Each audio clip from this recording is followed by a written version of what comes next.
Hey everyone. Welcome back for the third part of What If Naruto Was Sasuke's Brother? As always, huge thanks to all of my Patreons. Making these videos would be impossible without you guys' support, especially with all the restrictions YouTube places on my type of content. As always, the full story is already out over there for you guys along with about 50 other different stories you can enjoy. Also, feel free to send me any messages over there if you have any questions or even if you just want to chat. Link to all of that will be in the description. Anyways, everyone, enjoy the video. Chapter 7. The stadium was locked in a moment of stunned, reverent silence. The golden flash had faded, leaving behind an image that burned itself into the memory of every shinobi present. Naruto Uchiha, crouched in the center of the arena, a perfect mirror of the pose made legendary by his father, the fourth Hokage. Gaara's unhinged fury faltered, replaced by a flicker of disbelief. The air crackled with a tension so thick it was a physical weight. Genma, the proctor, was the first to recover, a slow, incredulous grin spreading across his face. He raised a hand. Final match. Begin. The word was a starting pistol. Gaara let out an inhuman roar, and a tsunami of sand erupted from his gourd, surging across the field not just to attack, but to swallow the entire arena whole. Naruto didn't even flinch. He pushed off the ground, and in another golden flash, vanished. The wave of sand crashed into nothing but the arena wall. FSHHH. Naruto reappeared on the far side of the stadium, where another of his three-pronged kunai had been casually tossed during his fight with Neji. He didn't wait. He threw a dozen more, scattering them across the field in a seemingly random pattern. Hiding? Gaara shrieked, his voice cracking. Coward. The sand reacted, lashing out from every direction. But it was useless. Naruto was a ghost, a golden phantom ricocheting between his markers. He was too fast, too unpredictable. He wasn't just dodging, he was mapping the battlefield. Finally, he stopped. He appeared directly behind Gaara. The Sand Nin's automatic defense, his shield of sand, swirled to protect him, but Naruto was already gone, leaving behind only a whispered word. Sloppy. FSHHH. He appeared to Gaara's left, landing a solid, jarring kick to his side that sent the boy stumbling. The sand shield, a fraction of a second too slow, hadn't been able to react. For the first time, someone had physically struck him. Gaara stared at his side, then at Naruto, his mind unable to process the violation. You touched me. What followed was not a fight. It was a dissection. Naruto became a golden blur, using his clones to harry Gaara while the original teleported between them, his Sharingan predicting the sand's every move, his interceptor fist taijutsu finding every momentary gap in the crumbling defense. It was a brutal, systematic dismantling of a perfect defense. With a final, explosive flash, Naruto appeared directly in front of a battered and bleeding Gaara, a wind fist swirling in his palm. He slammed it into Gaara's stomach. The force of the blow lifted the Sand Nin off his feet and sent him flying into the arena wall, where he slumped to the ground, unconscious. The stadium was silent for a beat, then erupted in a deafening roar. But as the cheers rained down, a guttural, inhuman sound tore through the air. Gaara's body began to twitch, a massive, clawed arm made of sand bursting from his shoulder. He clutched his head, screaming. Mother wants more blood. The transformation had begun. High in the cage booth, Orochimaru smiled. Now. The sky seemed to shimmer. Soft, white feathers began to drift down, blanketing the stadium in an ethereal, silent snow. A massive scale genjutsu. The cheers of the crowd faltered, replaced by yawns. Civilians and shinobi alike began to slump in their seats, their minds succumbing to the powerful lullaby of sleep. The invasion had begun. Naruto saw the feathers, felt the wave of soporific chakra. Kurama, now. He thought, his mind a steel trap against the genjutsu. He bit his thumb, slamming his palm onto the stadium floor with a roar that shook the very foundations of the arena. Summoning jutsu. It was not a puff of smoke. It was an explosion. A colossal, churning cloud of red and black energy erupted in the center of the field, so vast it blotted out the sun. When it cleared, the half-transformed Shukaku was dwarfed by a new, terrifying presence. Kurama, the nine-tailed fox, stood in the Chunin exam arena, his 9 tails lashing the air, his lips peeled back in a snarl of pure, unrestrained malice. And standing calmly on top of his massive head was Naruto Uchiha. A wave of chakra, so potent and hateful it felt like a physical blow, rolled off Kurama. It slammed into the sleeping genjutsu, not dispelling it, but shattering it. Every single person in the stadium jolted awake, their hearts hammering in their chests, the phantom feathers vanishing before they could even land. They awoke to a scene of chaos. Sound and Sand shinobi were leaping into the arena, kunai drawn. And standing between them and the invaders was the very demon that had nearly destroyed their village a decade ago. But this time, it was facing the other way. A wave of collective, terrified gratitude washed over the crowd. If not for the fox, they would have been slaughtered in their sleep. From his perch, Naruto saw it all. He saw his father and the other Jonin engaging the enemy. And he saw the Kazekage grab the third Hokage, dragging him towards the stadium rooftop. Amidst the roaring chaos, Naruto made a small, almost lazy flick of his wrist. A single Hiraishin kunai, unnoticed by all, sailed through the air and embedded itself deep within a roof tile near the Hokage, a silent promise planted in the heart of the battlefield. The roar of the nine-tailed fox was not a sound. It was a physical event, a shockwave of pure power that washed over the stadium and out into the village of Konoha itself. For a generation of shinobi, it was a sound that lived only in their nightmares, a ghost of a memory from a night of fire and death. And now it was back. But the fear that lanced through the hearts of the Konoha shinobi was immediately replaced by a profound, jarring confusion. The fox wasn't attacking them. It was standing as a bulwark, its 9 massive tails lashing the air like whips, its hateful, crimson gaze fixed squarely on the invading forces and the half-formed sand demon that was Gaara. On the ground, Kakashi landed gracefully, his Sharingan already spinning as he took in the battlefield. Well, he muttered to himself, a hint of pure disbelief in his voice. You just never run out of ways to surprise me, do you, Naruto? In the stands, Fugaku Uchiha was on his feet, his face an unreadable mask of stone, but his fists were clenched so tight his knuckles were white. He watched his son, standing so calmly atop the head of the village's greatest catastrophe, and felt a surge of something terrifyingly close to pride. He had raised a boy capable of taming a god. All Uchiha. Fugaku's voice boomed, cutting through the rising din of battle.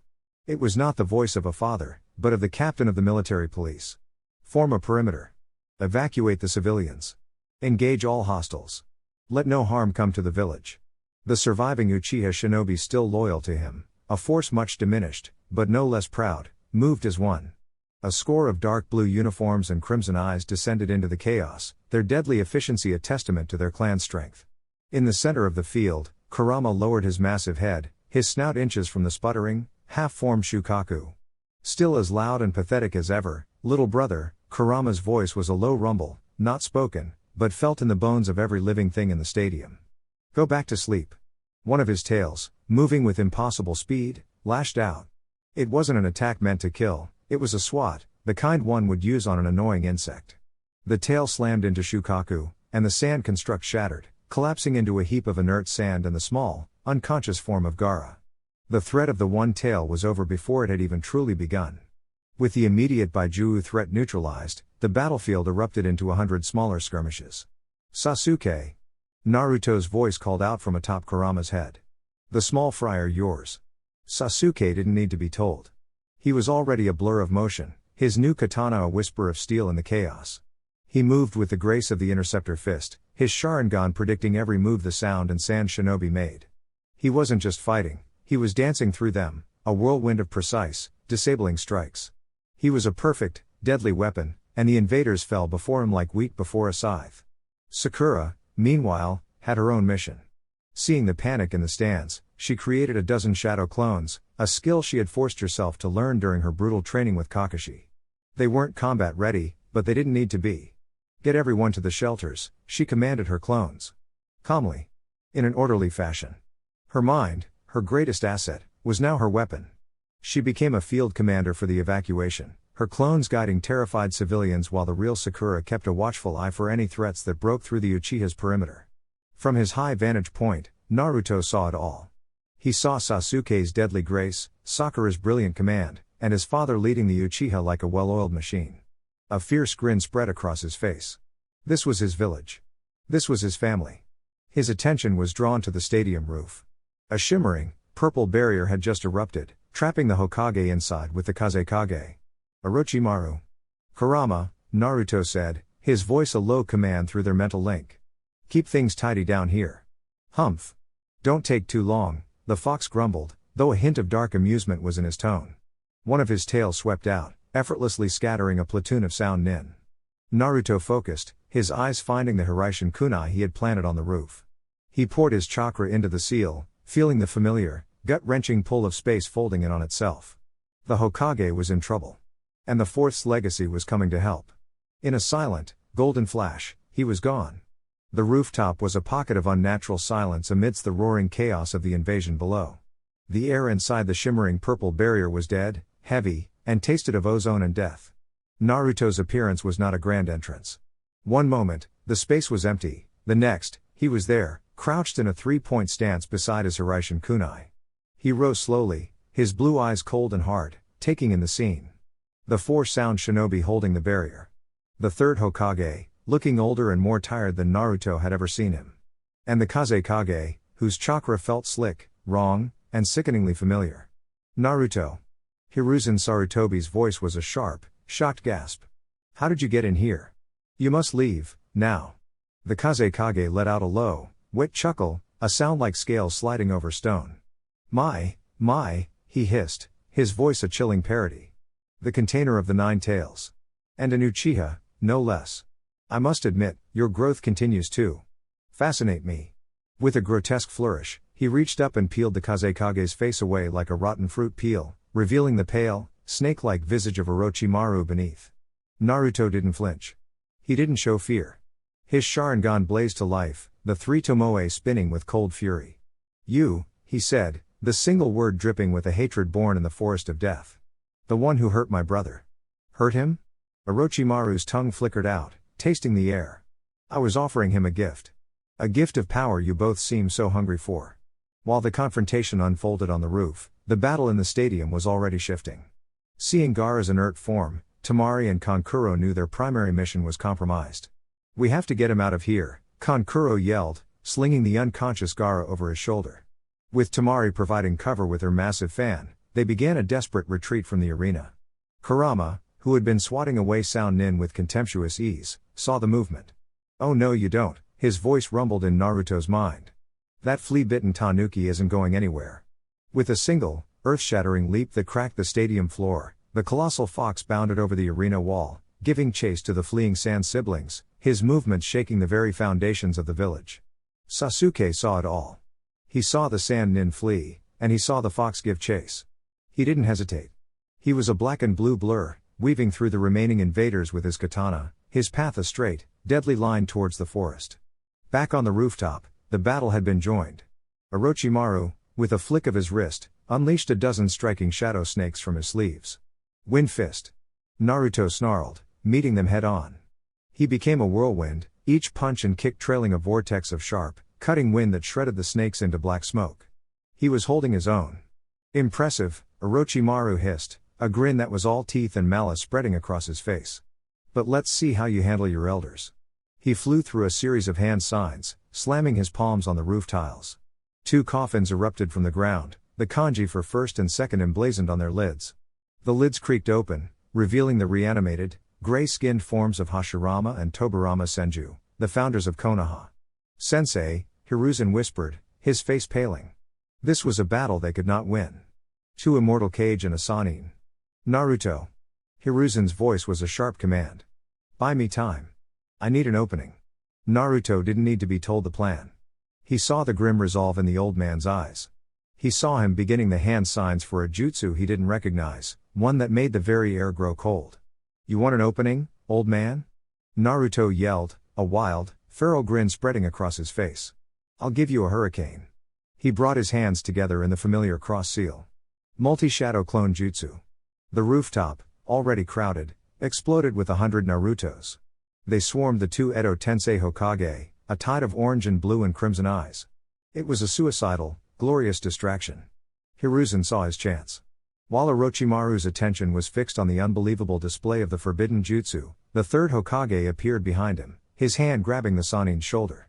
It ends now, Orochimaru. Hiruzen grunted, a spectral, horrifying visage of the Shinigami appearing behind him. Reaper Death Seal. Orochimaru's eyes widened in terror as the spectral hand plunged into him, seizing his soul. He fought, he struggled, but Hiruzen held on with the last of his strength. The Reaper's blade swung, and Orochimaru screamed, not in pain, but in loss, as the jutsu severed his arms from his soul, rendering them useless and dead. The Edo Tensei crumbled to dust. The Sound Four, seeing their master crippled, grabbed him and retreated, the barrier dissolving around them. Naruto dispelled his clones, the feedback of their destruction hitting him like a physical blow. He stumbled, catching himself as he rushed to the Hokage's side. The old man was collapsing, a faint, proud smile on his face. "You have the will of fire. Naruto," he whispered, his eyes fluttering closed for the last time. The finality of the moment struck Naruto with the force of a physical blow. The old man who had taught him, who had believed in him, the leader of his village, was gone. An agonizing wave of grief, pure and hot, washed over him. A scream of pure loss and rage built in his chest, and with it came a searing, blinding pain behind his eyes. His vision swam in a sea of crimson. The world dissolved. He felt his chakra churn violently, twisting into something new, something ancient and terrible. The three tomoe of his Sharingan spun faster and faster, blurring into a single, crimson circle before they began to morph, to reshape themselves under the crushing weight of his sorrow. A roar of pure, animalistic rage tore through the forest, shaking the village. It was Shukaku. Gaara had fully transformed. The sound barely registered. Naruto looked down at the fallen leader, his vision now unnaturally sharp, and saw the world through new eyes. A single tear, thick and red as blood, traced a path down his cheek. His Sharingan had changed. The three tomoe were gone, replaced by a swirling, three-pointed vortex, a dark pinwheel that seemed to pull in the very light around it. He had awakened the Mangekyo Sharingan.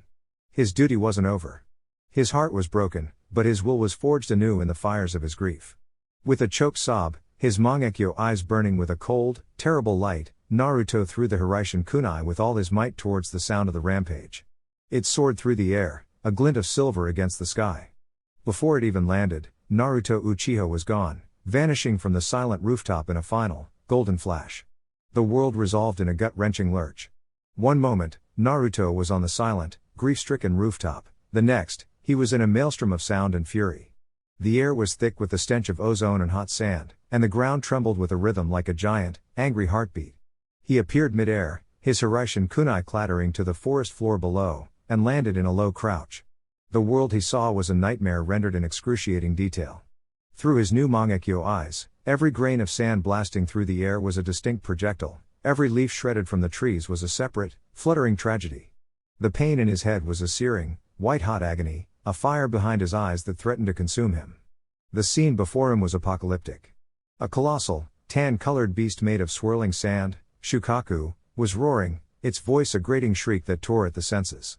It swiped a massive claw, and a wave of sand flattened a swath of ancient trees. Facing it was Kurama, a mountain of malevolent orange fur and unrestrained power. The two Bijuu were locked in a devastating battle, their every clash reshaping the landscape. Nearby, a flash of black and blue caught his eye. Sasuke. His brother was a blur of motion, his katana glinting as he darted between the rampaging giants, trying to find an opening, a weakness, anything. He looked like a firefly trying to challenge a hurricane. "Kit. What in the hell happened to you?" Kurama's voice roared in his mind, a jolt of alarm cutting through the fox's battle rage. "Your chakra. Your eyes. You fool, what did you do?" Naruto didn't answer. He couldn't. The grief from the rooftop was a physical weight in his chest, a cold, hard stone of rage and sorrow. He saw the old man's smiling face as he fell, and the image poured fuel on the fire behind his eyes. He saw Shukaku rear back, its mouth opening wide as it gathered a swirling sphere of wind and sand. A Bijuu bomb. "Sasuke, get back." Naruto's voice was a raw, broken scream. He moved. He didn't think. He reacted. He pushed his new, terrifying vision to its limit, his Mangekyo spinning. He looked at the space between his brother and the sand monster, and his left eye focused, pouring chakra into a single point. A distortion, like a heat haze, rippled in the air. The Bijuu bomb fired, a screaming cannonball of destruction. But as it reached the distorted point, it seemed to bend, to warp, its trajectory shifting just enough to fly harmlessly past Sasuke and detonate deep in the forest, carving a new valley into the earth. Sasuke stared, his own Sharingan wide with disbelief. He looked over at Naruto, who was now clutching his left eye, blood trickling from between his fingers. "Naruto," Sasuke yelled, his voice a mixture of horror and awe. "Your eyes. What happened?" "The Hokage. He's gone," Naruto choked out, the words tearing at his throat. He forced himself to stand straight, his Mangekyo burning. "Orochimaru. He's gone." The weight of that statement settled over Sasuke, a cold dread that extinguished the heat of the battle. The old man. Dead. And Naruto's eyes. He understood. The Uchiha's curse had claimed another. Focus, you idiots. Kurama snarled, deflecting another blow from Shukaku. Grieve later. The Tanuki is still on a rampage. Naruto wiped the blood from his eye, his gaze hardening. He saw Gaara, encased in the sand at the top of Shukaku's head, lost in a maddened trance. He had to get to him. Sasuke. I need an opening, Naruto yelled, his voice regaining its command. That sand is too thick. I need a direct path to Gaara. Sasuke didn't question him. He sheathed his katana and his hands flew, the air crackling with an intensity that dwarfed any of his previous attempts. The shriek of 1,000 birds filled the clearing. Chidori. A blinding spear of lightning erupted in his hand. He shot forward, a bolt of pure, focused power. Kurama, hold him down, Naruto commanded mentally. The 9 tails responded instantly, 2 of his massive tails lashing out to wrap around Shukaku's arms, pinning them. For a precious second, the sand demon was immobilized. Sasuke struck. The Chidori didn't hit Shukaku's body, it slammed into the sand flowing up from the ground to reinforce the monster, blasting a hole in the dense defenses. It was all the opening Naruto needed. He saw the path, a fleeting tunnel through the sand. He threw a Hiraishin kunai through the gap with perfect, Mangekyo guided aim. In a golden flash, he was gone from the forest floor and standing directly on Shukaku's massive, sandy head, just feet from Gaara. It's over, Gaara, Naruto yelled over the monster's roars. Gaara's head snapped towards him, his eyes wild and inhuman. You. I'll kill you. I'll kill you all. No, you won't, Naruto said, his voice dropping, the rage draining away, replaced by a profound, sorrowful empathy. He looked into Gaara's eyes and saw the same pain that was tearing his own heart apart. The pain of being alone. The pain of loss. I know what it's like, Naruto whispered, a fresh wave of tears blurring his Mangekyo vision. To be a monster. To have everyone look at you with fear. To lose someone you care about. He took a step closer, deactivating his Sharingan. He was just a boy with tear-streaked, whisker-marked cheeks. But you're not alone, Gaara. Not anymore. He didn't throw a punch.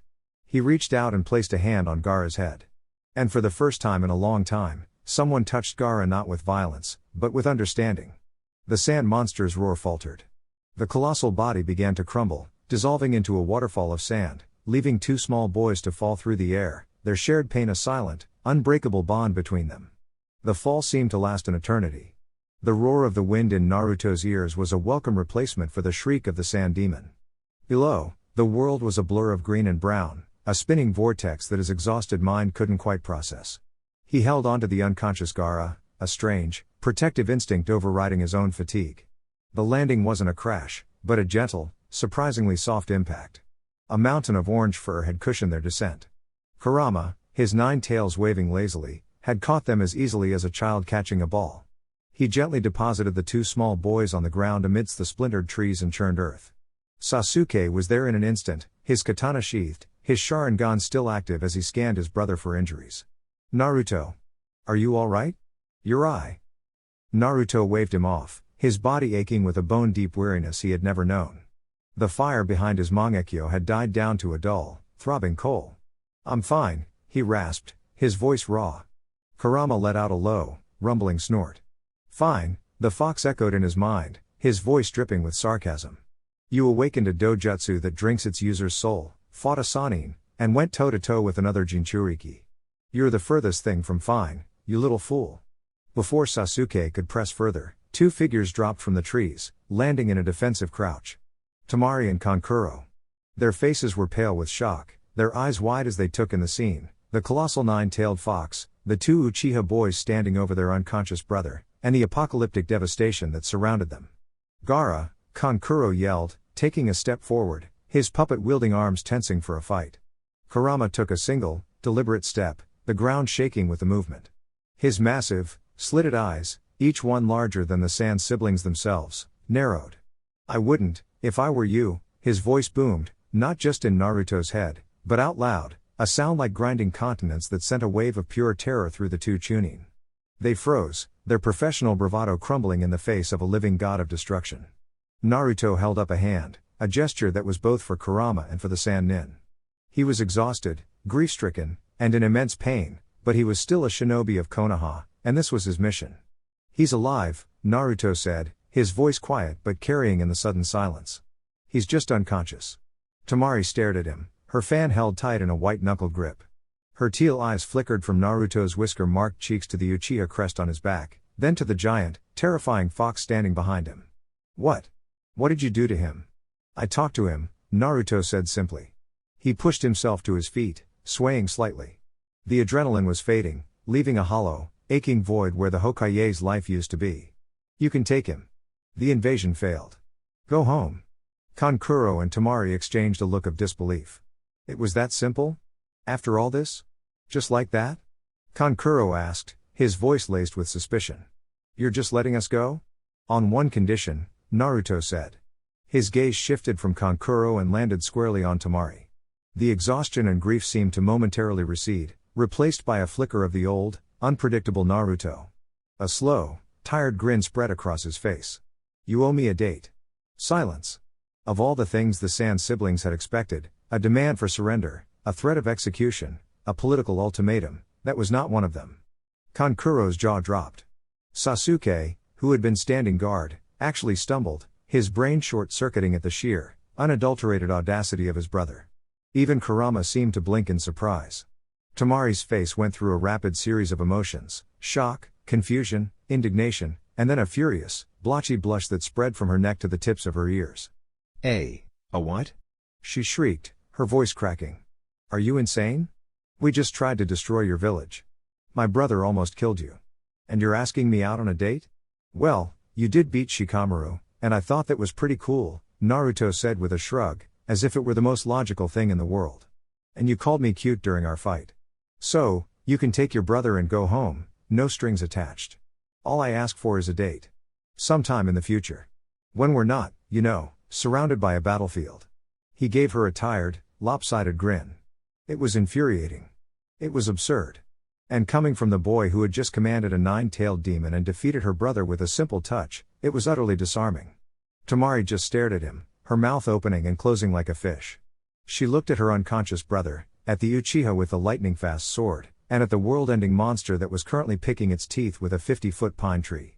A date seemed like a ridiculously small price to pay. Fine, she snapped, the blush on her face deepening. Whatever. Just. Fine. Naruto's grin widened. Awesome. It's a promise. He turned to Kankuro. Go on. Get him out of here before my friend gets bored. Not needing to be told twice, Kankuro quickly slung Gaara over his shoulder. Temari gave Naruto one last, flustered, unreadable look before they both vanished into the trees, their retreat a hasty, bewildered affair. The forest was silent once more, save for the crackle of distant fires. The tension finally broke. Naruto looked up at Kurama, then over at Sasuke. Come on, Naruto said, his voice quiet. He leapt, his tired legs carrying him up to the top of Kurama's massive head. He turned and offered a hand down to his brother. Sasuke took it, and in a moment, they were both standing on the fox's brow, looking out over the scarred forest towards the smoking village. A scenic tour? Kurama rumbled, a note of amusement in his deep voice. Just a walk home, Naruto replied, his voice filled with a heavy sadness. Let's make sure everyone knows the fight is over. With a slow, deliberate gait that was more intimidating than any roar, Kurama began to walk. Any remaining sound or Sannin stragglers hiding in the forest saw the colossal fox approaching and fled in terror. This was not the mindless beast of legend, this was a controlled, directed force of nature with two Uchiha standing on its head like kings. It was a message. Sasuke was at Naruto's side in an instant, a hand on his shoulder as Naruto's legs finally gave out and he collapsed to his knees. The Hokage. Sasuke's voice was a low whisper. I know, Naruto choked out, the tears finally coming, hot and silent as they stood on their monstrous steed. They didn't say anything else. There were no words for it. They just knelt there, two brothers on a walking mountain, surrounded by the ghosts of their victory and the profound weight of their loss. After a long time, Kurama reached the village walls and knelt, allowing them to step onto the ramparts. In a silent puff of smoke, he was gone. Together, the two brothers began the slow, silent walk back into a village that no longer had its leader. The walk from the village wall was surreal. The air, thick with the smell of smoke and blood, was filled with a controlled chaos. Medics from the Hyuga clan, their Byakugan active, darted through the streets, identifying the wounded. Shinobi from the Sarutobi clan were coordinating efforts to put out the last of the fires. Every face they passed was grim, smudged with dirt, and etched with exhaustion. But as Naruto and Sasuke walked, a strange thing happened. A path cleared for them. Shinobi, Chunin and Jonin alike, would stop what they were doing and just stare. Civilians, huddled in the doorways of their damaged homes, would fall silent. They weren't looking at them with the usual fear or suspicion that followed the Uchiha name. They were looking at them with something else. Something akin to awe. They had all seen it. The colossal, nine-tailed fox, standing not as a destroyer, but as a guardian. They had felt its chakra dispel the genjutsu that had put them to sleep. They had seen it leap into the forest to battle the sand demon. The beast of legend, the village's greatest fear, had been their shield. And standing on its head had been two 12-year-old boys. The whispers that followed them now were different. The Uchiha boys. They were controlling it. It saved us. The fox. It saved us. Naruto didn't hear them. He was walking in a haze of grief, the image of the third Hokage's final, kind smile burned behind his eyes. The pain in his head was a dull, constant throb, a grim reminder of the price of that memory. Sasuke walked beside him, a silent pillar of support, his hand never far from the hilt of his katana, his Sharingan scanning the crowds for any lingering threats. They finally reached the gates of the Uchiha compound. It was an island of calm in the sea of chaos, largely untouched by the fighting. And waiting for them, standing just inside the gate, were their parents. Mikado didn't wait. The moment she saw them, her composure broke. She ran, her footsteps a frantic patter on the stone. She didn't stop until she had both of them wrapped in her arms, pulling them into a desperate, trembling hug. She didn't care about the dirt or the blood. She just held them, burying her face in their hair, her shoulders shaking with silent, relieved sobs. Fugaku remained where he was, his posture as rigid as ever. But his Sharingan was active, a crimson wheel of analysis. He saw their exhaustion, the scrapes, the bruises. And then he saw it. He saw the dried track of blood running from Naruto's left eye, and he saw the new, intricate, terrifying pinwheel pattern that spun within it. The Mangekyo. His breath caught in his throat. He understood, in that single, horrifying instant, exactly what had happened. He knew what kind of trauma was required to awaken those eyes. Mikado finally pulled back, her hands fussing over them, checking for injuries. "Are you hurt? What happened?" "We saw the fox, we heard the fighting." Fugaku's voice cut through her frantic questions, low and heavy as a tombstone. "Where is the Hokage?" Naruto flinched, the name a fresh stab of pain. He couldn't form the words. It was Sasuke who answered, his voice devoid of all emotion, a flat, dead thing. "He's gone, father. Orochimaru. He killed him." The weight of those words settled over their small family, a suffocating blanket of grief. Back in the main house, the silence was a living thing. Mikado gently cleaned their cuts, her hands moving with a practiced tenderness that did little to soothe the wounds they couldn't see. Fugaku sat opposite them, his face unreadable, his tea growing cold in his hands. He had failed. He had allowed his sons to go into a test that had become a war zone. He had trusted in the village's strength, and it had cost them their leader. And it had cost his son a piece of his soul. The Mangekyo was not a gift, it was a curse paid for in pain, and Naruto had just paid the ultimate price. The quiet was broken by a knock at the door. It wasn't a polite tap, but a firm, urgent summons. Fugaku rose, his movement stiff, and slid the door open. Jiraiya stood there. The usual easygoing, perverted grin was gone, replaced by a grim, weary seriousness that made him look every bit the legendary Sannin he was. His clothes were torn, and there was a long, deep gash on his arm. "Fugaku," he said, his voice a low rumble. He glanced past the Uchiha head and saw the two boys, his gaze lingering on Naruto for a beat too long. He saw the new eyes. A flicker of pain crossed his face. He looked back to Fugaku. "The council is convening. They're already squabbling over a successor," he sighed, a sound like gravel shifting. "The village needs a leader. And right now, it's a nest of vipers." Fugaku's expression hardened. The grieving father vanished, replaced by the formidable head of the Uchiha clan. "I will be there." He looked back at his sons, at the two exhausted children who had done the impossible and were now paying the price for it. The village was vulnerable, leaderless. But it was not defenseless. Not anymore. The will of the Uchiha was about to make its presence known. The Konoha council chamber was a place of oppressive silence and thick shadows. The emergency session had been called in the dead of night, and the mood was as dark as the hour. At the head of the circular room, the Hokage's seat was empty, a stark, painful void that drew every eye. The remaining members of the council sat in their designated places, their faces grim. The clan heads, Hyashi Hyuga, Shikaku Nara, Inoiki Yamanaka, Choza Akimichi, were stoic masks of exhaustion. The civilian council members were pale with fear. And then there were the elders, Homura, Koharu, and the ever-present, ever-watchful Danzo Shimura. But today, they were not the highest authority in the room. Seated in a specially placed chair next to the Hokages was the Fire Daimyo, a man whose silken robes and serene expression did little to hide the sharp, calculating eyes of a ruler. He had been in the village for the finals, he had stayed to oversee its funeral. Fugaku Uchiha and Jiraiya entered together, their presence shifting the room's already heavy atmosphere. Every eye turned to them. They saw the legendary Sannin, the student of the fallen Hokage, and the head of the Uchiha, a clan whose power had been so terrifyingly demonstrated just hours before. The daimyo gestured for them to take their seats. "Let us begin," he said, his voice soft but carrying an undeniable weight of command. "Hiruzen Sarutobi is gone. The village is wounded. It needs a leader. We are here to decide who will be the Godime Hokage." His gaze fell directly upon Jiraiya. "Jiraiya-sama. You are his student, a Sannin, and a shinobi of unparalleled power and renown.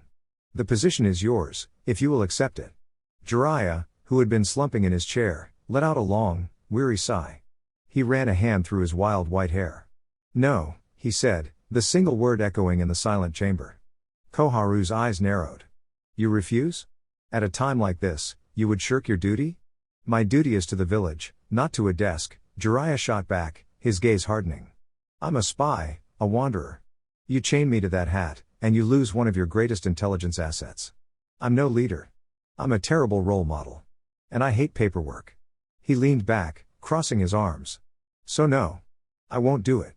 But," he said, his voice rising, "I know who should." His gaze swept the room before landing squarely on the man beside him. "I nominate Fugaku Uchiha." The chamber erupted. Danzo Shimura's one visible eye glinted, but this time, not with fear, but with a cold, predatory opportunity. "An Uchiha Hokage?" Homura scoffed. "After the coup attempt Hiruzen-sama feared for so long?"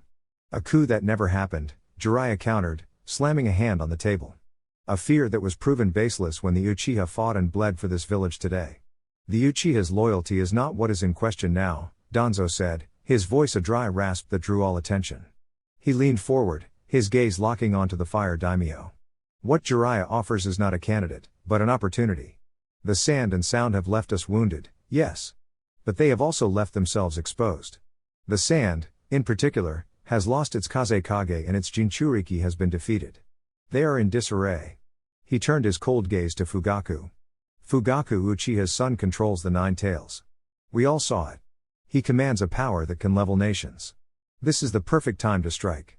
With the Kyūbi at our command, we could march on the sand and have them subjugated within a week. An Uchiha Hokage would give us the perfect pretext to unleash our greatest weapon." The air in the room went from tense to frigid. Shikaku Nara's lazy posture straightened, his eyes sharp with alarm. Invade the sand? It was madness. Fugaku, who had remained silent, now stood, his presence a towering pillar of cold fury. His Sharingan flared to life, not in a boast, but in a burning, crimson promise. "No." The word was not a shout, but a low, dangerous command that silenced the room. "You will not speak of my son as if he is a weapon to be deployed," Fugaku stated, his voice trembling with a barely contained rage. He looked directly at Danzo, his gaze a physical force. "He is not a tool of war.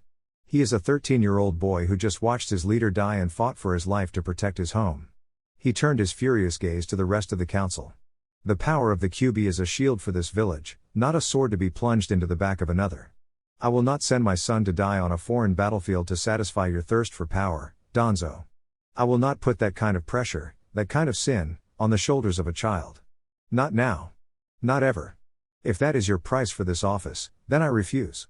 The air crackled with tension. Fugaku had not only defended his son but had openly defied the council's most hawkish member. He had chosen his family over conquest. The daimyo watched the exchange, his fingers steepled. He saw Fugaku's strength, his loyalty, and his principles. He also saw a room that was now hopelessly divided. "Fugaku Dono," the daimyo said finally, his voice laced with something that sounded almost like regret. "Your conviction does you honor. But the path of a Hokage requires a leader who can unify all factions." He gestured to the seething elders. You are a formidable shinobi, but your principles, however noble, place you at odds with the council. A village divided cannot stand. Your nomination is rejected. Fugaku's expression didn't change. He had known it was a possibility. He gave a curt nod and sat down, the mask of the clan head sliding back into place. He had made his choice. Jiraiya sighed again, the sound laced with a deep, profound disappointment. Fine, he said, rubbing the back of his neck. If you're all too terrified of a strong leader who's actually here, then there's only one other name with the power and the lineage to take the hat. He looked at the daimyo, a wry, almost pained look on his face. She's a degenerate gambler, has a terrible temper, and will probably try to kill me for even suggesting this.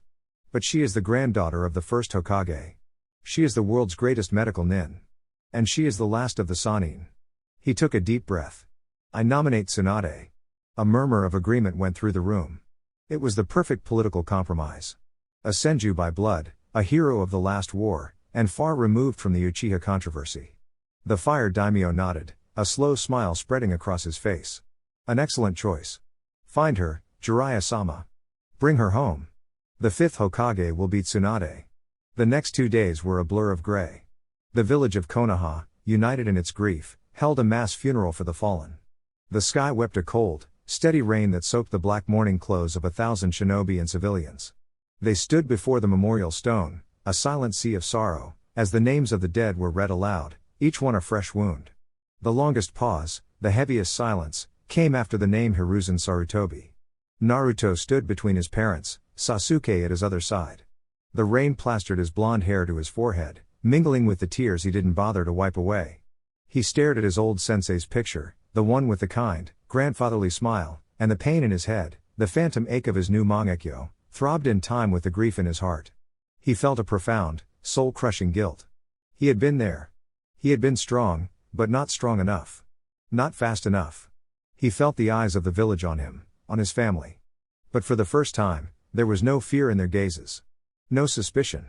As they looked at the Uchiha family, standing tall amidst the tragedy, they saw the clan that had held the line. They saw the father whose sons had saved them. And they saw the boy who had unleashed a demon, not as a weapon of terror, but as a guardian spirit. In the shared pain of their loss, the old wounds between the Uchiha and the village finally, truly, began to heal. Later that evening, the Uchiha compound was an island of quiet solemnity. Fugaku, Mikoto, and the boys sat in the main hall, a single lamp casting long shadows on the walls. The weight of the day was a physical presence in the room. The quiet was broken by a firm knock on the door. Fugaku rose, his expression wary, and slid it open. Jiraiya stood on the Ingawa, the rain dripping from the ends of his long white hair. The usual boisterous energy was gone, replaced by a road-weary seriousness. Jiraiya-sama, Fugaku said, stepping aside to let him in. What brings you here? Jiraiya stepped inside, his gaze immediately finding Naruto. I'm leaving in the morning, he said, his voice a low rumble. I'm going to find Tsunade and drag her back here, kicking and screaming if I have to. He looked from Fugaku to Mikoto, then back to the boy. I want Naruto to come with me. The silence that followed was immediate and absolute. Mikoto's hand flew to her mouth. Sasuke, who had been sitting in quiet contemplation, shot to his feet, his eyes wide with protest. Fugaku's face hardened into a mask of stone. No. The word was final, an iron wall. I just refuse to let Danzo and the council use my son as a weapon of war, Fugaku said, his voice dangerously low, his Sharingan already spinning. And now you want to take him on an S-rank mission to find a missing Sannin who doesn't want to be found? He is a child who needs to recover, not a tool for you to use on your quest. That's where you're wrong, Fugaku, Jiraiya countered, his own expression hardening. This isn't about using him. This is about protecting him. He leaned forward, his voice dropping. My spy network has been sending me whispers for months now. A new organization, a group of S-rank missing nin, calling themselves the Akatsuki. They're moving in the shadows. And their primary goal is to collect the Jinchuriki. The name sent a chill through the room. Orochimaru was wearing one of their cloaks, Jiraiya continued, his gaze intense. It wasn't just a random attack, Fugaku. He was here for something. And now that the village knows what Naruto can do, he's a sitting duck. Keeping him here, in a village with a weakened military and no leader, isn't protecting him. It's painting a target on his back. He looked directly at Naruto. You need to get stronger, kid. Not just with your clan's techniques. You need to learn how to master the power you have. The power the fourth Hokage left for you. I'm the only one left who can teach you that. On the road, you'll be a moving target, hidden from our enemies. And you'll be learning from a Sannin. It's the safest place for you to be. The logic was undeniable. Fugaku's fists clenched. Every instinct as a father screamed at him to keep his son close, to lock him away where he would be safe. But every instinct as a shinobi, as a leader, knew Jiraiya was right. Before Fugaku could voice his conflict, Naruto spoke, his voice quiet but clear. I'll go. All eyes turned to him. He stood up, his face set with a resolve that seemed too old for his years. He looked at his father. He's right, Naruto said. I can't just sit here. The old man. He died. And I need to be stronger. I need to be able to protect everyone. If going with Pervy Sage is the way to do that, then that's what I have to do. Sasuke stepped forward, his expression a mixture of anger and betrayal. You just leave? We're supposed to get stronger together. And we will, Naruto said, turning to his brother. He met his gaze, and a silent conversation passed between them, a lifetime of shared rivalry and unspoken understanding. You have father and mother. You have the clan's jutsu. Your path is here. Mine is out there for a little while. He gave Sasuke a small, confident grin. Don't think you'll get ahead of me, though. I'll be back before you know it, and I'll be way stronger than you. The challenge, the familiar spark of their rivalry, was the only thing that could have broken the tension. A reluctant smirk touched Sasuke's lips. In your dreams, loser. Fugaku looked at his two sons, and then at his wife, who gave a slow, tearful nod of consent. He let out a long, heavy sigh of defeat. Fine, he conceded, his voice rough with emotion. You will go. But Jiraiya, he looked at the Sannin, his Mangekyo flaring as a final, deadly warning, if any harm comes to him. There is no place in this world you will be able to hide from me. Jiraiya met his gaze without flinching. You have my word. I'll protect him with my life. The morning air was cool and sharp, carrying the scent of damp earth and the promise of a long journey. Naruto stood at the main gate of the Uchiha compound, a ridiculously overstuffed travel pack on his back. Mikoto had insisted on packing enough food for a small army, her worry manifesting in the form of a dozen extra rice balls and a week's supply of tea. Now, are you sure you have enough underwear? She fussed, adjusting the strap on his pack for the 10th time. Mom, I'm fine, Naruto mumbled, his cheeks flushing. It's embarrassing. Fugaku stepped forward, placing a heavy hand on Naruto's shoulder. His face was its usual stern mask, but his eyes held a depth of emotion that Naruto was only just beginning to learn how to read.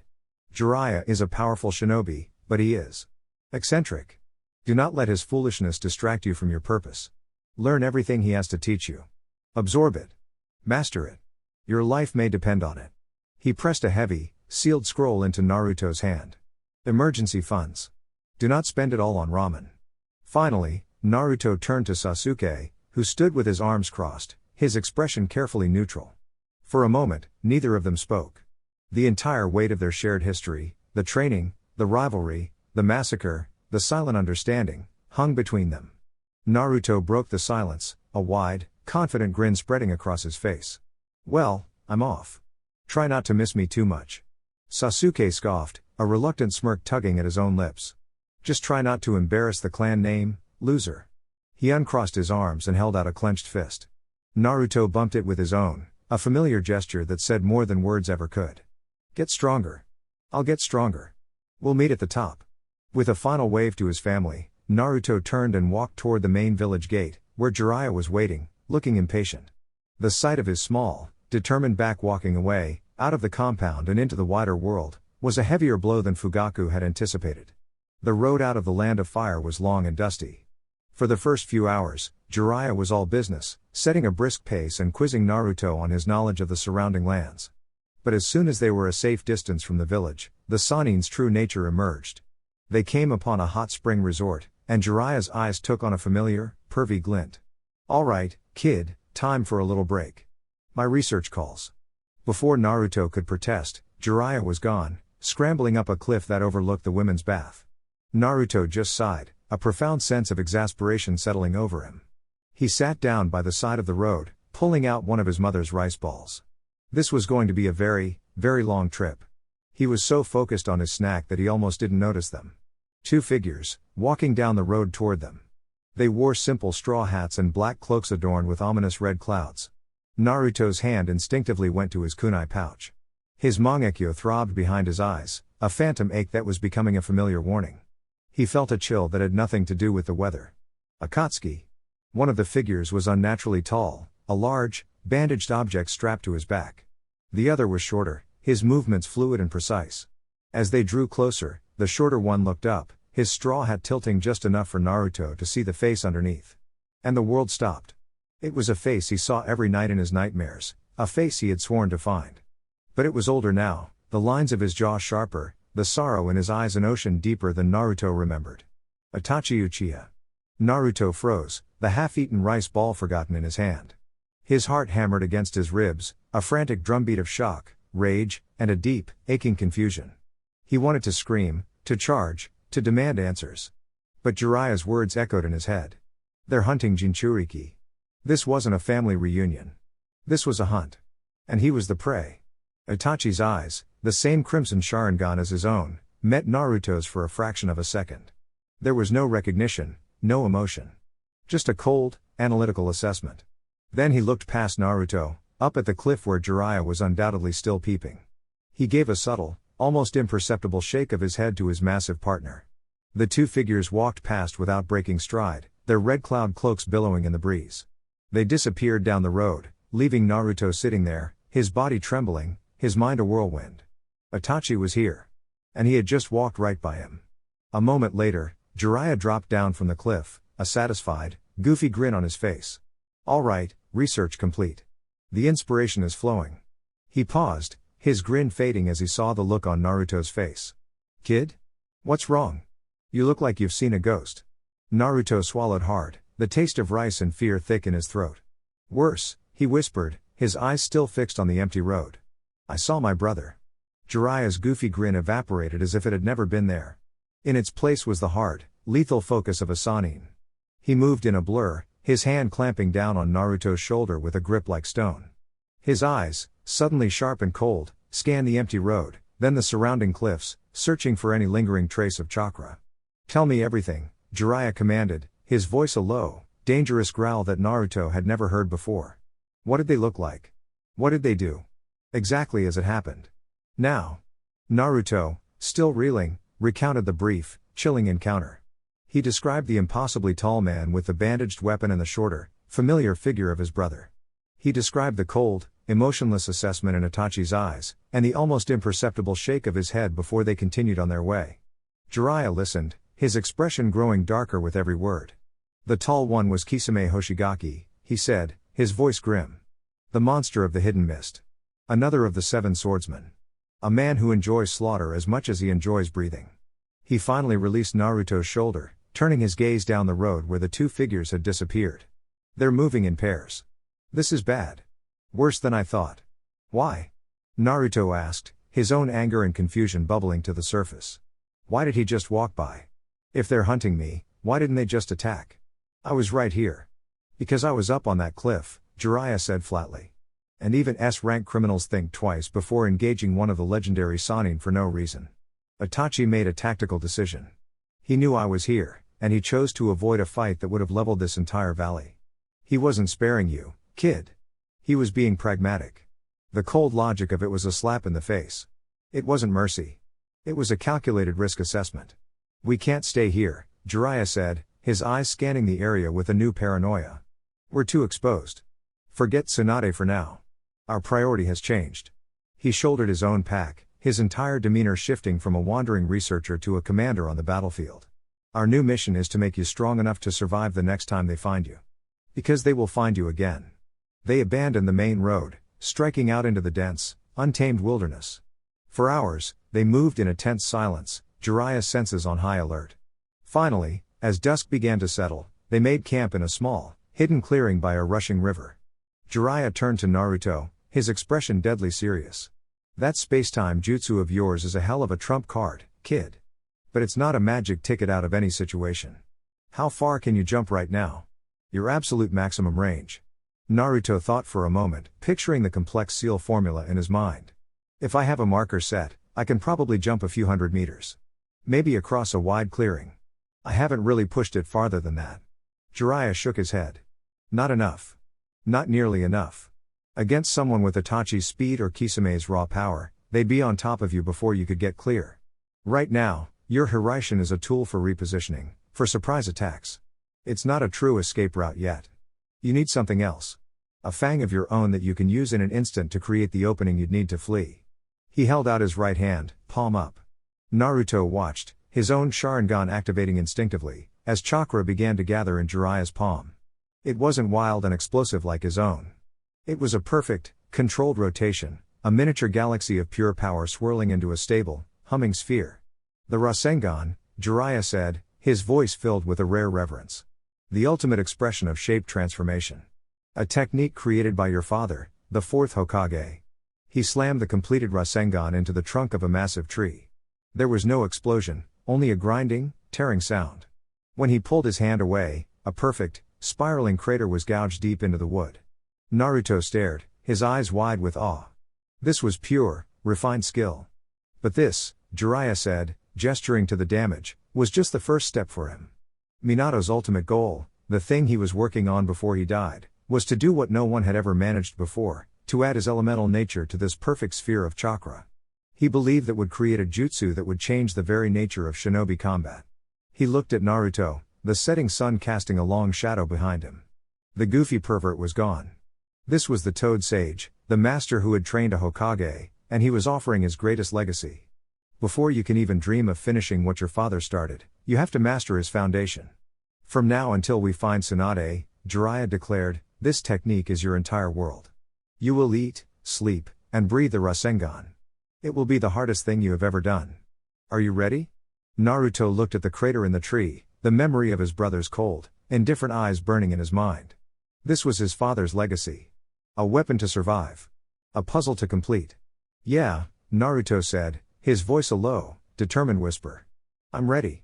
The training began not with a bang, but with a wobble.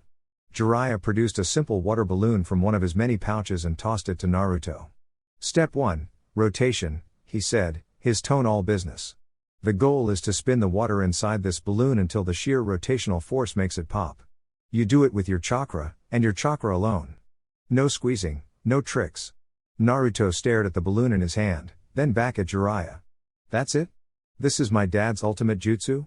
This is the first brick in the skyscraper, kid. Don't look down on it, Jiraiya said sternly. Your father, a once-in-a-generation genius, spent weeks just on this step. Let's see how you do. Naruto held the balloon in his palm, closed his eyes, and focused. He pictured the swirling galaxy of power he'd seen in Jiraiya's hand. He pushed his chakra into the balloon, trying to make the water spin. It sloshed. It jiggled. It did everything but rotate. He tried for 10 minutes, his brow slick with sweat, his frustration mounting. It's not working. He grumbled, shaking the balloon as if that would help. You're thinking about it like your fireball jutsu, Jiraiya observed, leaning against a tree. You're trying to force it with power. The Rasengan isn't about power, not yet. It's about flow. You have to find the current inside you and guide it into a spiral.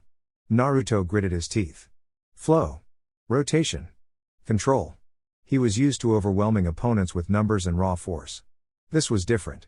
This was delicate. Then, a memory surfaced, Itachi's words from years ago, words that had become the foundation of his entire training philosophy.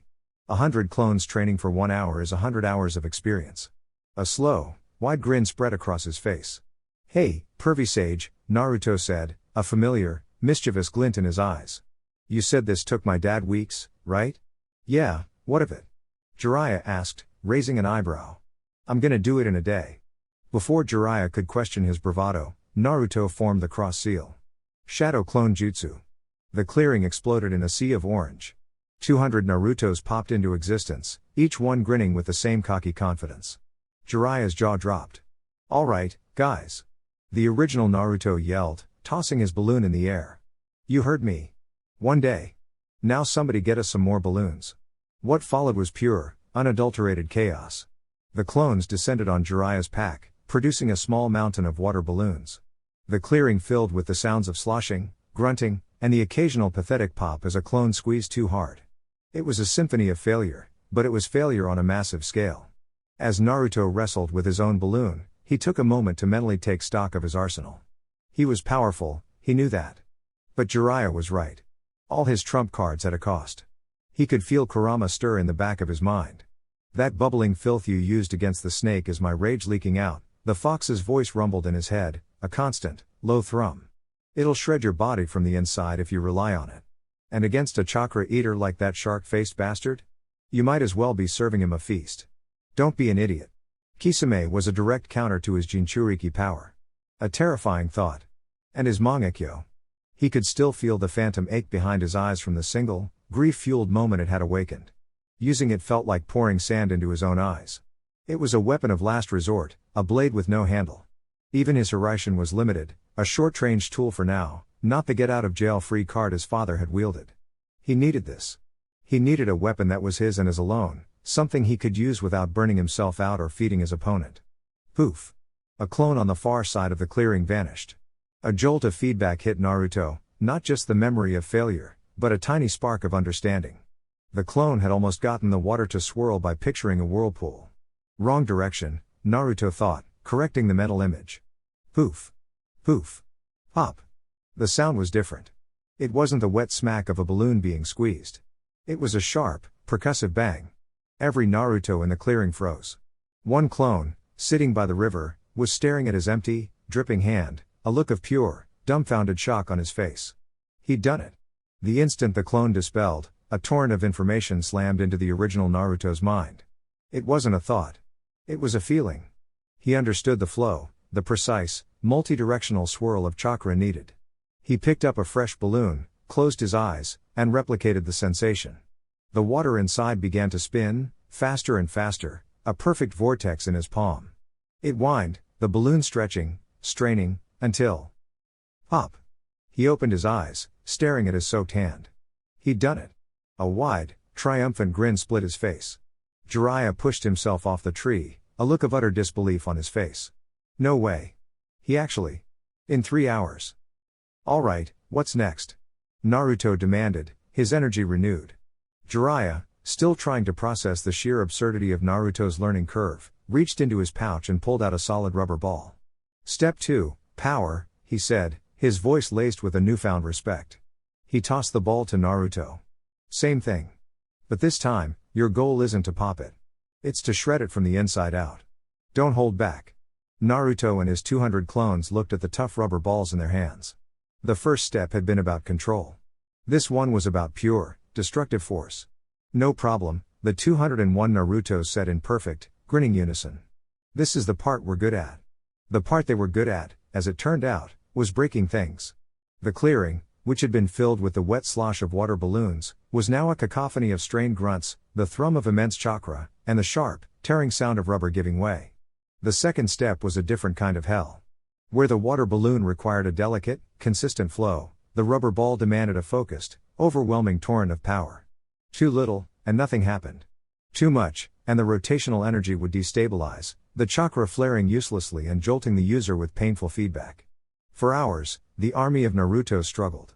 They would get the rotation going, a perfect vortex humming inside the ball, but the moment they tried to ramp up the power, the sphere of chakra would collapse. Poof! Poof! Poof!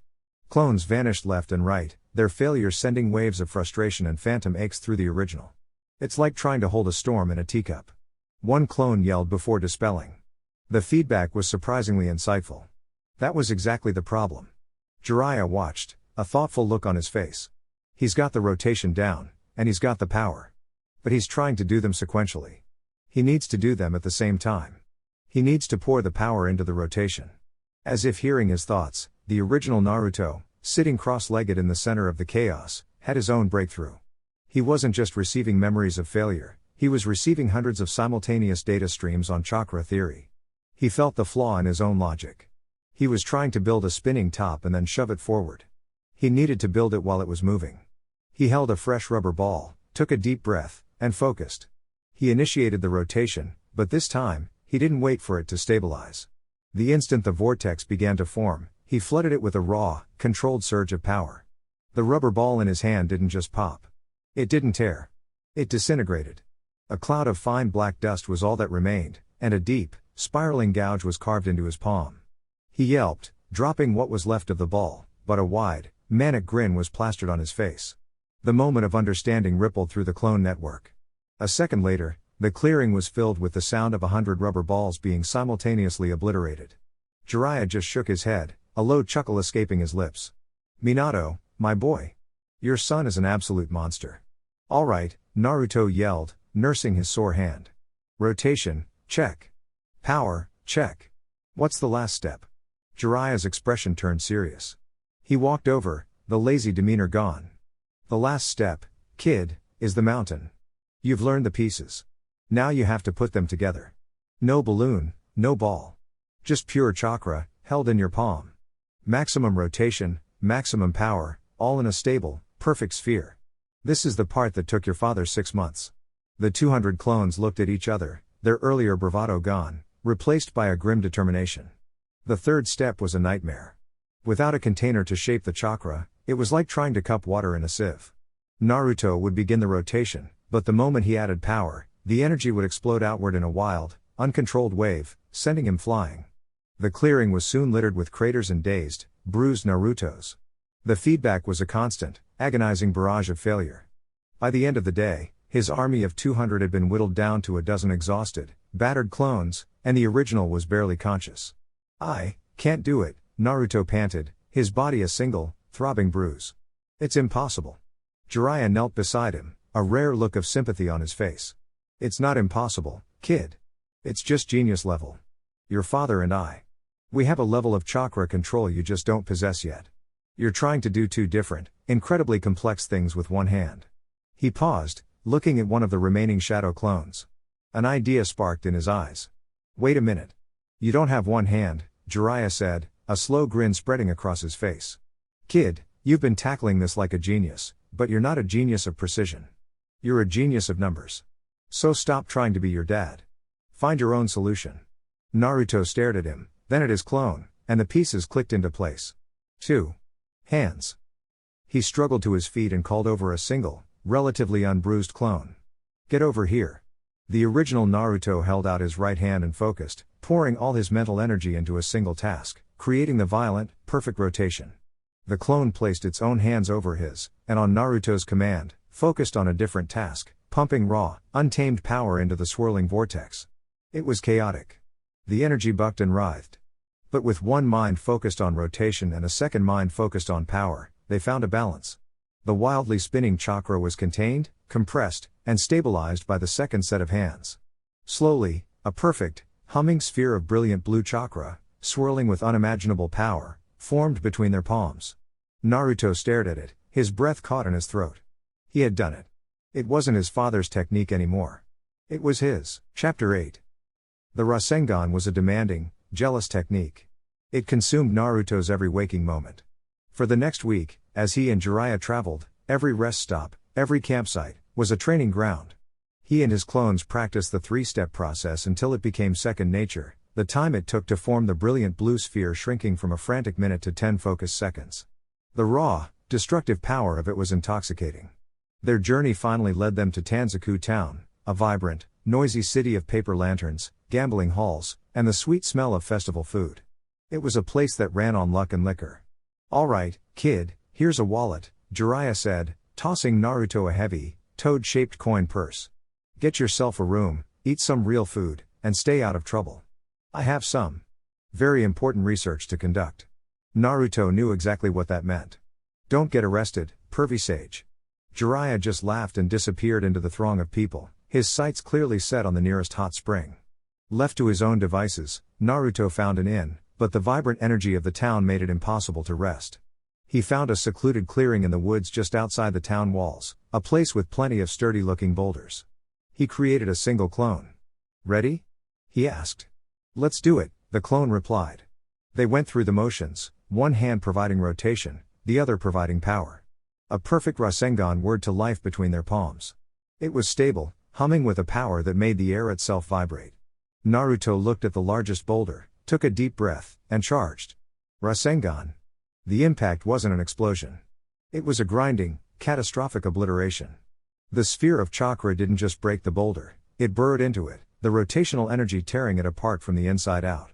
When he pulled his hand back, a massive, spiraling crater was all that remained.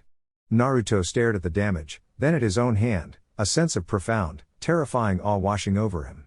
This was his father's power. This was his fang. Later that evening, buzzing with energy, he wandered into the heart of the town. He was drawn to a particularly loud gambling den, the sound of cheers and groans spilling out into the street. Peeking inside, he saw a chaotic scene centered on one table.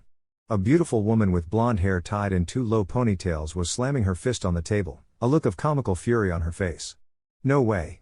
How can I lose again?" she roared. A younger woman with short black hair and a small pig in her arms looked on, her expression one of resigned despair.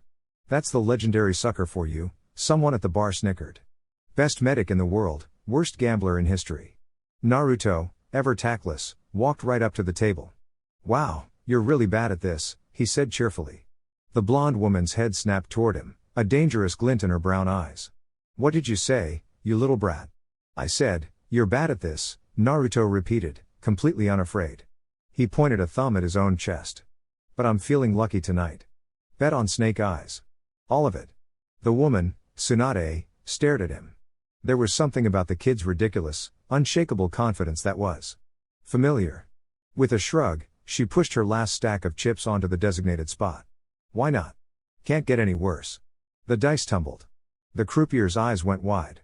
Snake eyes. A 1 in 36 shot. The payout was enormous. As the casino erupted and the younger woman, Shizune, fainted dead away, a familiar figure stumbled through the door, drawn by the commotion. "Tsunade?" Jiraiya slurred, his research clearly having gone well. "Jiraiya?" Tsunade shot back, her good mood vanishing instantly. Jiraiya's gaze fell on Naruto, standing right next to her, looking utterly bewildered. The pieces clicked into place, and a wide, triumphant grin spread across the Sannin's face. "Kid, perfect timing." Jiraiya boomed. "Allow me to introduce you to the woman we've been searching for. The third legendary Sannin, the Slug Queen herself, Tsunade." Tsunade's eyes narrowed. She looked from Jiraiya's hopeful face to Naruto's Uchiha crest, a sudden, cold understanding dawning on her. "The old man is dead, isn't he?" she said, her voice dropping, losing all its earlier warmth. "And you've come to offer me his hat?" "The answer is no." Tsunade's words fell like a guillotine, sharp and final. "The answer is no." The raucous energy of the casino seemed to die in an instant. The cheers of the gamblers faded into a background hum.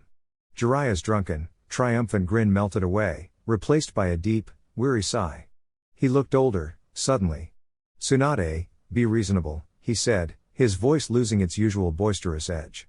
"The village is in mourning. It needs a leader. It needs you." "The village needs a sucker," she shot back, her voice dripping with a cynicism as bitter as cheap sake. She swept her winnings into a bag with a clatter of chips, not even looking at him. "It needs another fool willing to put their life on the line for a dream that always ends in a graveyard. I'm done with that life, Jiraiya. I've seen where it leads." Her gaze became distant, her eyes clouded with ghosts. "My little brother, Nawaki. He had that same stupid dream. So did Dan. They both wanted that hat.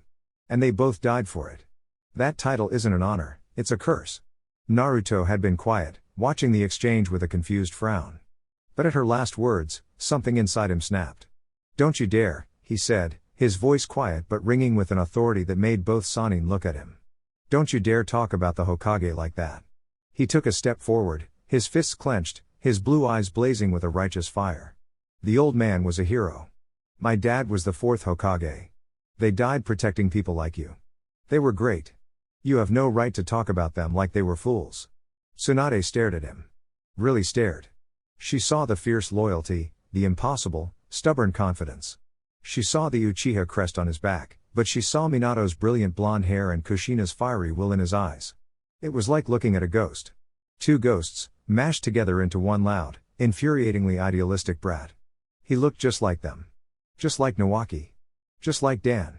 Her face hardened, a mask of cold resolve falling over her features to hide the flicker of pain. She looked Naruto up and down, a calculating glint in her eyes. "All right, brat," she said, a humorless smirk on her lips. "You talk a big game. You think that dream of yours is so special? Let's make a bet." She gestured to Jiraiya. "I'm sure he's teaching you some flashy new jutsu. You have 1 week. Master it. If you can show me this amazing technique in 7 days, I'll admit I'm wrong. I'll acknowledge your foolish dream." She leaned in, her gaze intense. "But if you fail?" You give up. You publicly renounce your dream of ever becoming Hokage. You admit that it's a fool's errand, just like I said. Naruto didn't even hesitate. A wide, cocky grin split his face. You've got a deal, Granny Tsunade. But when I win, you're not just acknowledging my dream. You're coming back to Konoha to become the 5th Hokage. Later that night, the three of them sat in a quiet ramen stand. Tsunade had disappeared with Shizune to a high-end hotel, leaving Jiraiya and Naruto alone. This isn't a game, Naruto, Jiraiya said, his expression serious as he poked at his noodles. Her heart has been closed for a long time. You remind her of them. Of Nawaki. Of Dan. Winning this bet isn't about the Rasengan. It's about proving to her that the will of fire didn't die with them. It's about showing her that dreams are still worth fighting for. Naruto just nodded, slurping his ramen. He understood. This was more than a jutsu. It was a promise. Across town, in a dark, smoky bar, Tsunade sat alone, a bottle of sake in her hand. A figure slid into the seat opposite her, moving with a silent, unsettling grace. He was pale, with long black hair and golden eyes that seemed to glow in the gloom. Snake-like. It's been a long time, Tsunade, Orochimaru hissed, his voice a dry rasp. Tsunade's hand tightened around her bottle. Orochimaru. What do you want? A favor, he said, holding up his arms. They were wrapped in bandages, a faint, purple aura of death clinging to them. The Reaper Death Seal. It has left me indisposed. I need the hands of the world's greatest medical nin. Get lost, Tsunade slurred. I don't heal criminals. A sick, twisted smile spread across Orochimaru's face. Perhaps I can offer something in return. He leaned closer, his voice a venomous whisper. Heal my arms. And I will bring them back for you. Nawaki. And Dan. My impure world reincarnation can give you back what you've lost. Tsunade froze, the sake bottle halfway to her lips. The offer was monstrous. A violation of every law of nature. And it was the only thing in the world she wanted. The week was a blur of focused, relentless training. Naruto, having already mastered the Rasengan, spent his time innovating. He wasn't content with a melee attack. He was the son of the Yellow Flash, he needed speed, range, and surprise. He and his clones spent days adding his wind nature not just to the Rasengan, but around it, forming a thin, almost invisible tether of chakra. On the 7th day, he and Jiraiya walked to a shattered, open plain outside of town. They found Tsunade standing there, a strange, conflicted look on her face. She wasn't alone. Orochimaru and Kabuto stood with her. Tsunade, what is the meaning of this? Jiraiya demanded, his body instantly tensing for a fight. It seems I have a choice to make, Tsunade said, her voice hollow. Before Jiraiya could reply, Kabuto moved, his expression a mask of cold confidence. He knew who Naruto was, the Kyūbi Jinchuriki, the Uchiha, the boy who defeated the Sans monster. But he was also a tool of Orochimaru. His orders were to test the boy, not necessarily to kill him. He blurred forward, chakra scalpel extended. Naruto's Mangekyo Sharingan flared to life, tracking the movement easily. He sidestepped, but Kabuto was a master, twisting mid-lunge to score a shallow cut along Naruto's leg. It was a warning shot. You're fast, Naruto admitted, grinning. But so is this. He didn't need a clone.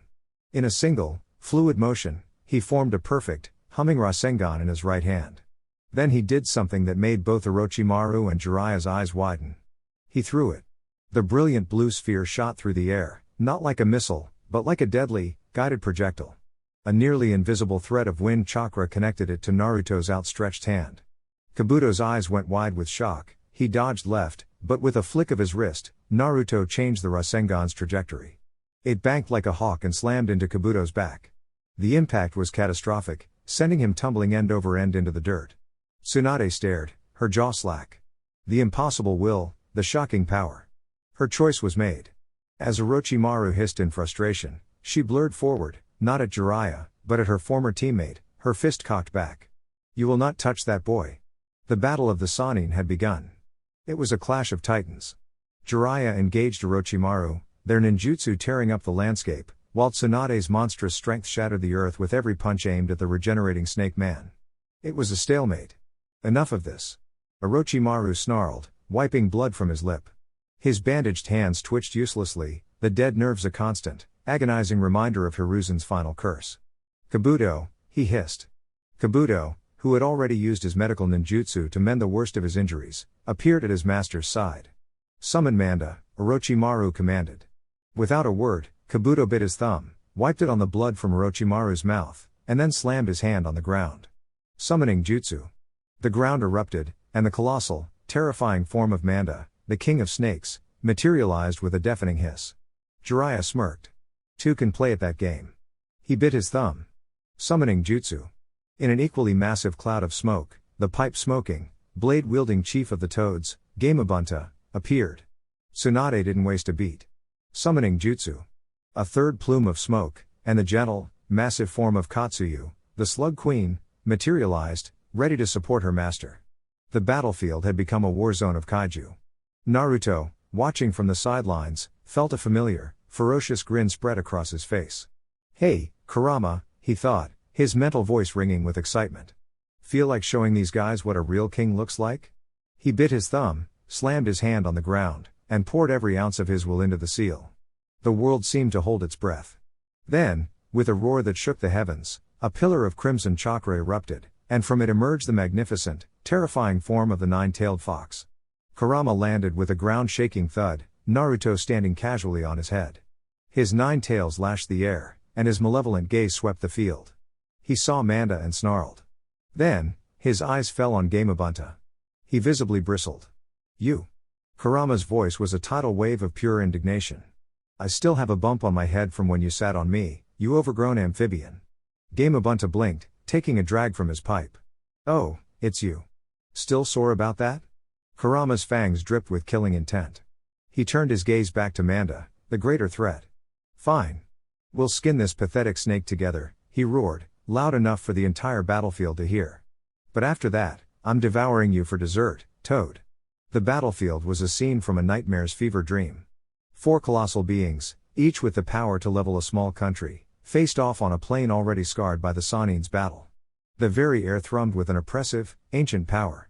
Orochimaru, perched on Manda's head, laughed, a dry, hissing sound.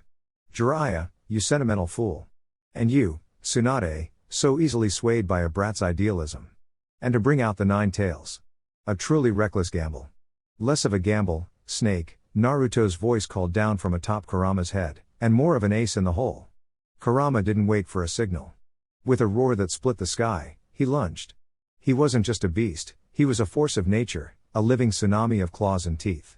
Manda, for all his terrifying size, was forced onto the defensive, coiling back to avoid the initial, ferocious assault. "Don't just stand there gawking, Toad," Kurama bellowed without looking back. "Make yourself useful before I decide to eat you first." Gamabunta grumbled, taking a long drag from his pipe. "Insolent furball." But he moved, drawing the massive tanto from his back. He leapt high into the air, a shadow that blotted out the sun, bringing the colossal blade down in a devastating arc aimed at Manda's spine.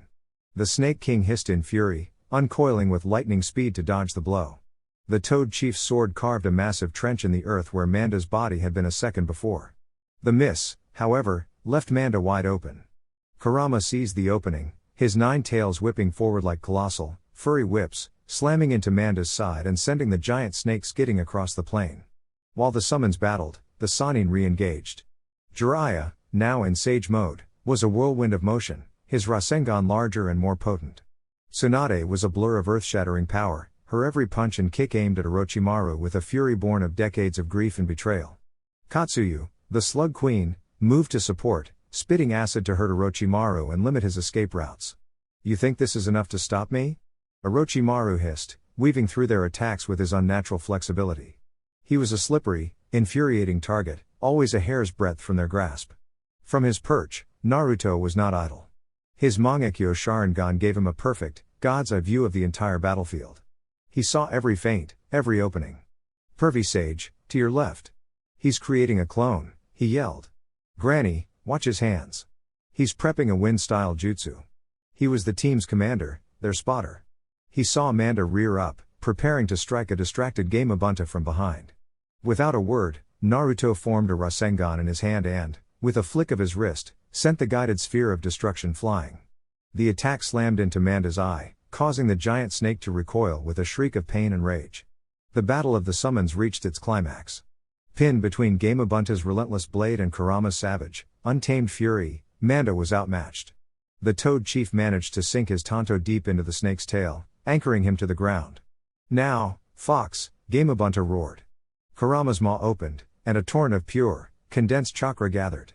He didn't unleash a full-tailed beast bomb that would have wiped the entire region off the map, but a concentrated, violent beam of raw power. The blast struck Manda head-on. The great snake didn't even have time to scream before its head and a significant portion of its body were simply vaporized. Orochimaru cried out, not in pain, but in pure, frustrated rage as his most powerful summon was annihilated. Seeing his advantage utterly erased, he made his choice. With a final, desperate burst of speed, he disengaged from Jiraiya and Tsunade. "This isn't over," he shrieked, his voice filled with venom.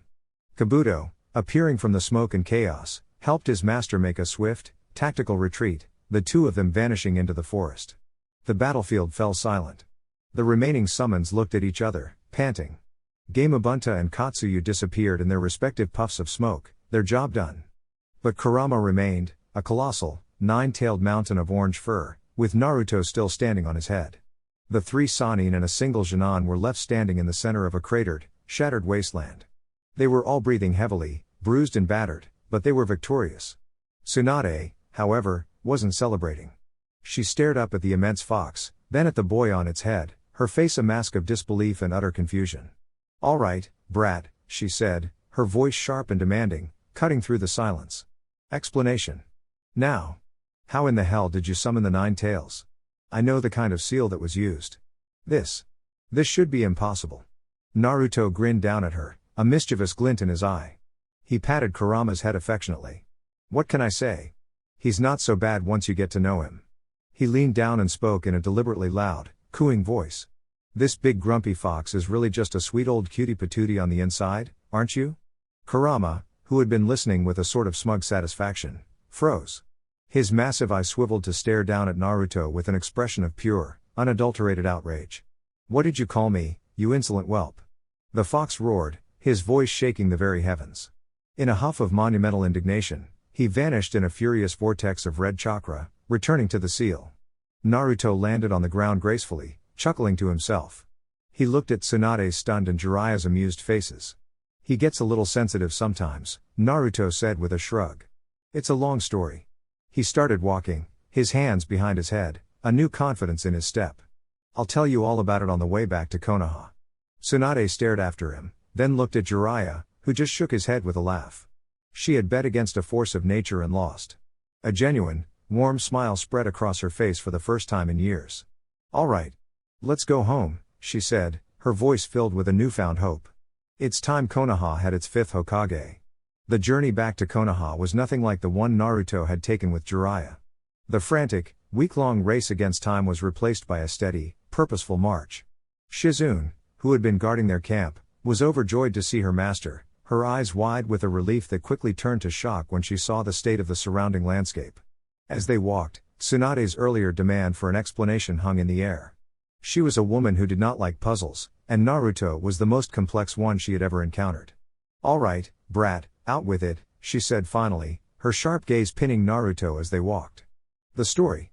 How did you turn the single greatest threat to the village into a grumpy pet?" Naruto rubbed the back of his neck, a sheepish grin on his face. "Well, pet is a strong word. He'd probably bite my head off for that." He looked at Jiraiya, who gave him an encouraging nod. "So," he told her. He told her about growing up Uchiha, about his father Fugaku's decision to confront the demon within him rather than ignore it. He explained the first terrifying trip into his own mindscape, the initial rage and hatred from the Kyūbi, and the strange, unexpected truce they had formed. He was just loud, Naruto said with a shrug, simplifying a complex psychological battle into a single word. "And angry. And I figured, if I had to live with him in my head, the least he could do was keep it down." Jiraiya chuckled, a deep, rolling sound. "You make it sound so simple, kid. My own sensei, your predecessor, fought to contain the beast. He saw it as a force of nature to be caged. You treated it like a noisy roommate and asked it to pay rent. He gave me a summoning contract," Naruto added proudly. "The Kitsune said he refused to have his vessel smelling like a toad." Tsunade listened, her expression shifting from skepticism to a deep, thoughtful contemplation. She had seen the raw power of the 9 tails firsthand during the Second Great War. She had seen what it took to subdue a Bijuu. The idea of a boy negotiating with one, let alone befriending it, was a concept that fundamentally broke the rules of their world. She was looking at a boy who hadn't just mastered a Rasengan in a week, he had redefined what it meant to be a Jinchuriki. Her respect for him, already earned in the heat of battle, deepened into something more profound. This wasn't just Minato's legacy. This was something entirely new. Their arrival at the gates of Konoha was met with a wave of relief and disbelief.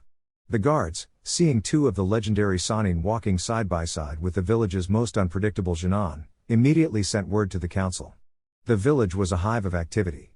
The scars of the invasion were still fresh, piles of rubble being cleared, buildings covered in scaffolding, but the atmosphere was not one of defeat.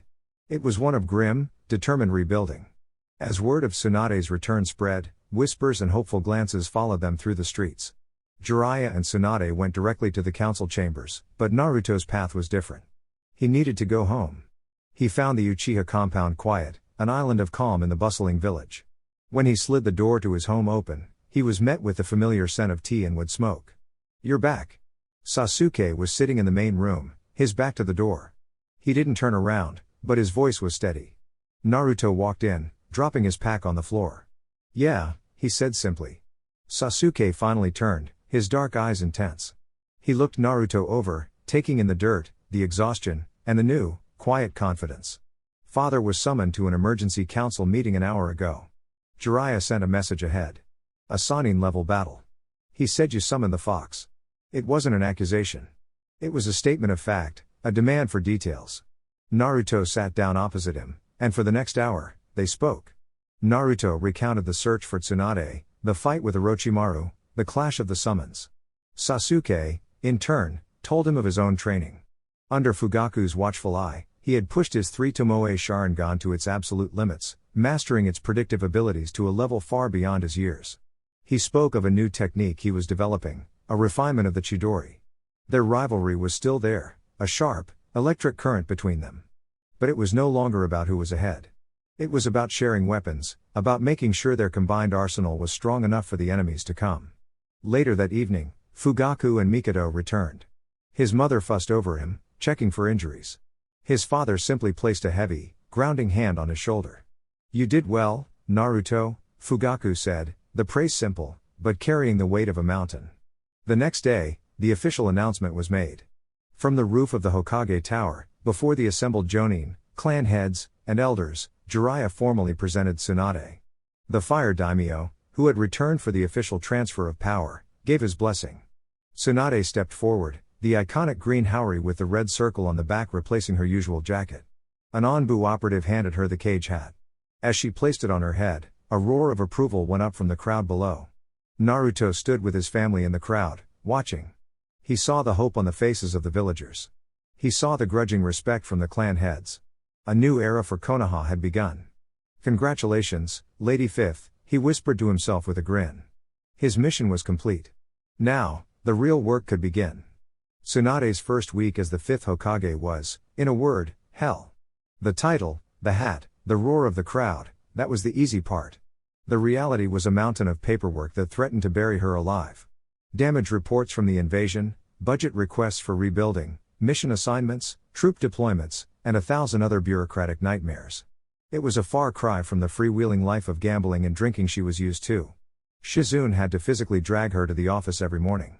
On the 5th day, she was summoned to an emergency intelligence briefing with the village elders, Jiraiya, and the heads of the major clans, including a stoic Fugaku Uchiha. The room was tense as the Anbu intelligence chief laid out the situation on a large map.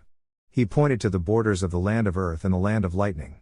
"The mobilization of Iwagakure and Kumagakure forces has not slowed since the invasion," the chief reported, his voice a grim monotone. "In fact, it has accelerated. Our spies indicate they see Konoha's current state as a moment of weakness. An opportunity."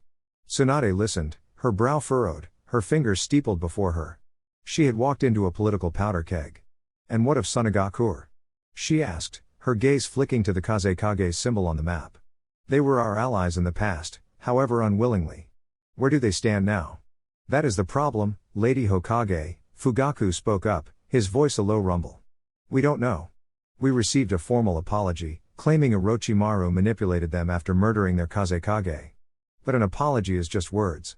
We have no concrete intelligence on their current military strength, their resources, or, most importantly, their allegiance. Tsunade leaned back in her chair, a long, weary sigh escaping her lips. She rubbed her temples, a headache already forming. So, to summarize, she said, her voice dripping with sarcasm, I've inherited a village with a hole in its defenses, 2 major world powers ready to pounce on us like wolves, and a former enemy that could either be a potential ally or a knife waiting for our back. Wonderful. I should have stayed at the bar. Jiraiya chuckled, but no one else did. Tsunade slammed her hand on the table, the sound cracking through the tense silence. Fine. We can't afford to be blind. We need answers, and we need them now. We need to know where the sand stands. She looked around the room, her gaze sharp and commanding. The gambler was gone. The Hokage was here. We need to send a team. A diplomatic envoy would be too slow and too formal, Jiraiya mused. We need shinobi who can assess the situation on the ground, read between the lines. Tsunade's lips curved into a faint, decisive smile. I have the perfect team in mind. The summons came an hour later. Team 7 stood in the Hokage's office, the afternoon sun streaming through the large window behind the new Hokage. I have a mission for you, Tsunade said, her tone all business. She looked them over, her gaze lingering on each of them. She saw a team that had survived a Sannin, a Bijuu, and an invasion. They were no longer children. Your official mission is to deliver this sealed treaty to Sunagakur, she said, placing a formal scroll on her desk. It outlines a potential new alliance between our villages. Your real mission is reconnaissance. I need to know everything. The state of their village, the morale of their people, the strength of their shinobi. And most importantly, I need a read on their Jinchuriki, Gaara. She looked directly at Naruto. You fought him. You understand him in a way no one else can. Get close to him. Find out where his head is at. The stability of any future alliance rests on the stability of their greatest weapon. Naruto's expression was serious. He remembered the look in Gaara's eyes, the same loneliness he had once felt. Understood, Lady Tsunade. This mission is A-rank, she continued. You will be traveling through hostile territory. Be smart. Be fast. And do not engage unless absolutely necessary. Kakashi, you will lead them. Kakashi, who had been standing silently in the corner, stepped forward. Of course, Lady Hokage. Good, Tsunade said. You leave at dawn. As they turned to leave, her voice stopped them one last time. Naruto. He turned back. I was briefed on your Fuinjutsu training with the old man, she said, a new, almost clinical interest in her eyes. If you get the chance, I want a full diagnostic on Gaara's seal. Hiruzen suspected it was flawed. Unstable. I want to know just how unstable it is. Naruto nodded, a new piece of the puzzle clicking into place. I'll see what I can find out. They left the office, the weight of their new mission settling on their shoulders. This was different from the land of Wave. This wasn't about protecting a client. This was about navigating the treacherous world of international politics, where a single misstep could lead to war. Their first mission under the new Hokage had begun. The journey to the Land of Wind was a stark contrast to their previous missions. The lush forests of the Land of Fire gradually gave way to arid scrublands, the air growing drier and hotter with every mile they covered. They moved at a relentless pace, a silent, 4-man cell flowing through the landscape with the efficiency of a seasoned Onbu squad. Kakashi, true to his word, did not baby them. There were no leisurely breaks or campfire stories. Every stop was tactical, a moment to scan the horizon and replenish their water before pushing onward. He drilled them relentlessly on silent hand signals and coordinated search patterns. On the second day, their new dynamic was put to the test. We're being followed, Kakashi signed, his fingers flashing in a complex sequence. He pointed to a ridge 200 meters to their left. 2 signatures. Jonin level. Naruto's eyes narrowed. He didn't need the Kyūbi's senses to feel the hostile intent prickling at the back of his neck. Ambush? Sasuke signed back, his hand already resting on the hilt of his katana. No, Kakashi signaled. They're keeping their distance. They're scouts. Iwagakure. The name sent a chill through the team. Rock ninja. On their border. It was exactly the kind of tension Tsunade had warned them about. We don't have time for a fight, Kakashi continued with his hands. We need to lose them. Cleanly. He looked at Naruto. Your call. Naruto processed the information, his mind racing. A direct confrontation was risky and would slow them down. A simple retreat would confirm their presence. They needed a diversion. A perfect, untraceable one. He met Sasuke's gaze and a silent, Almost telepathic communication passed between them. They had practiced this. Naruto flashed a series of signs back at Kakashi. The ravine. 10 minutes ahead. Prepare for a feint. Kakashi's visible eye crinkled in approval. He gave a single, sharp nod. They continued their pace, feigning ignorance. When they reached the deep, winding ravine, they didn't hesitate. They leapt, clearing the 30-foot gap with ease and continuing on the other side. A moment later, two figures in the signature red and brown of Iwagakure appeared on the opposite cliff edge, watching them go. "They're just kids," one of the Iwa nin grunted. "The copy ninja and 3 Jinan. Probably a simple patrol." "Still, we should report it," his partner replied. "Let's track them a little longer." As they turned to follow, the ground beneath their feet exploded. It wasn't a massive, fiery blast, but a precise, concussive force. An earth-style jutsu. The cliff edge crumbled, sending the two stunned Iwa nin tumbling into the ravine below. Miles ahead, Sasuke stumbled, a hand flying to his temple as the feedback from 50 dispelled shadow clones hit him all at once. The clones hadn't been with him. They had been left behind, hidden underground with a transformation jutsu, waiting for the signal. He had commanded them to channel a synchronized earth-style jutsu he had copied during his training with Fugaku. Naruto steadied him with a hand on his shoulder. "Good work," he signed. Sakura looked back towards the ravine, her eyes wide with a newfound appreciation for their tactical prowess. They hadn't just evaded a threat, they had neutralized it without ever engaging, using a strategy so complex it bordered on precognition. Kakashi's smile was one of pure, unadulterated pride. "Not bad," he said, breaking the silence. "Not bad at all." They pressed on, the rock-strewn plains finally giving way to the vast, unforgiving expanse of the great desert that separated the two nations. The heat was a physical presence, shimmering off the endless dunes. After another day of travel, a shape began to form on the horizon. It was Tsunade, the village hidden in the sand. A colossal sphere of rock and clay, nestled within a massive crater, it looked less like a village and more like a fortress carved from the desert itself.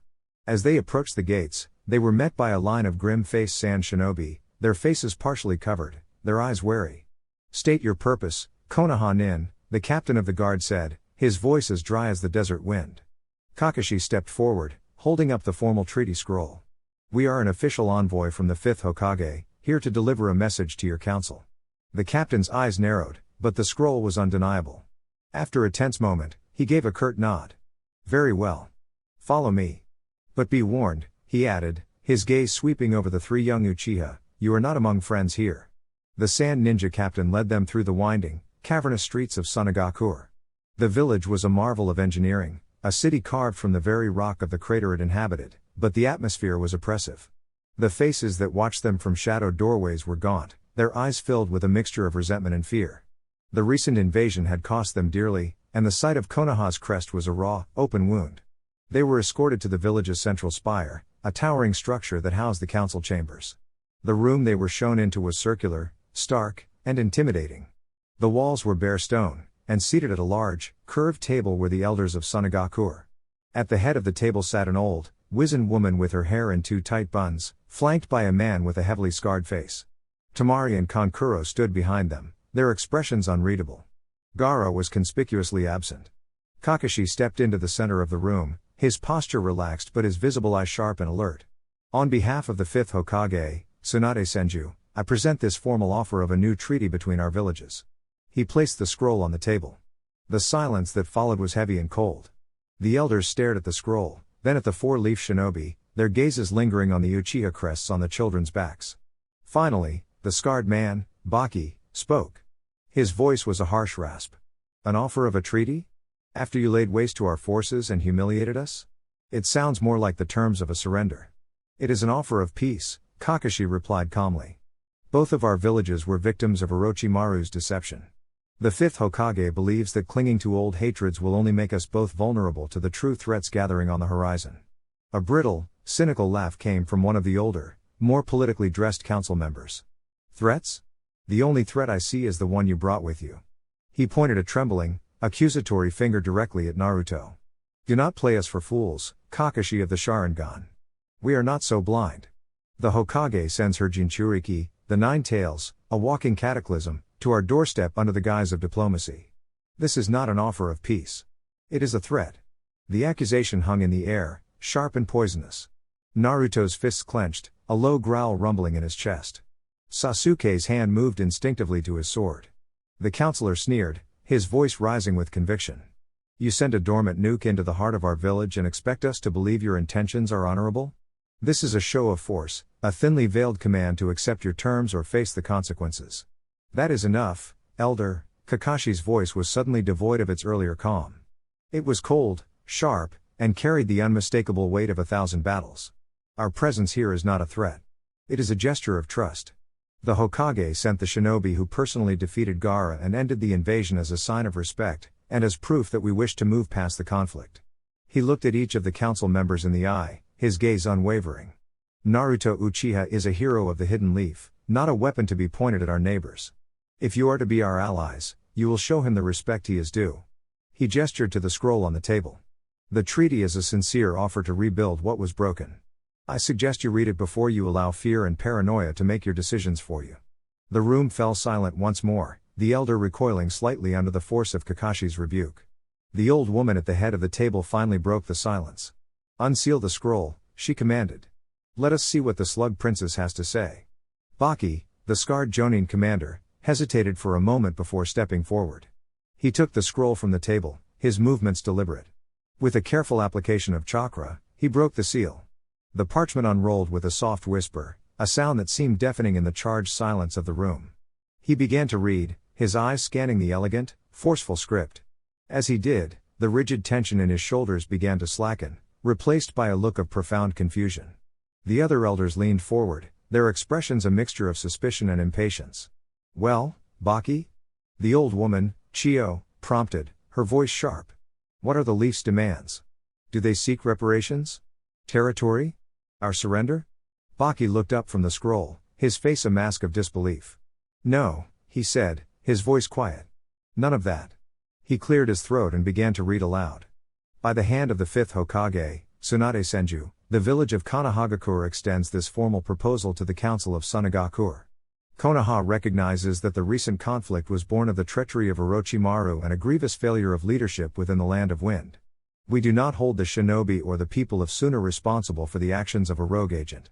A murmur of shock went through the council chamber. This was not the language of a victor. Baki continued, his voice gaining a note of wonder. Konoha seeks no reparations for the damages incurred. We demand no territory. We ask only for a formal and immediate cessation of all hostilities, and a return to the peaceful alliance our villages once shared. Furthermore, in light of escalating military movements from Iwagakure and Kumagakure, Konoha proposes a new, strengthened mutual defense pact. An attack on one of our villages will be considered an attack on both.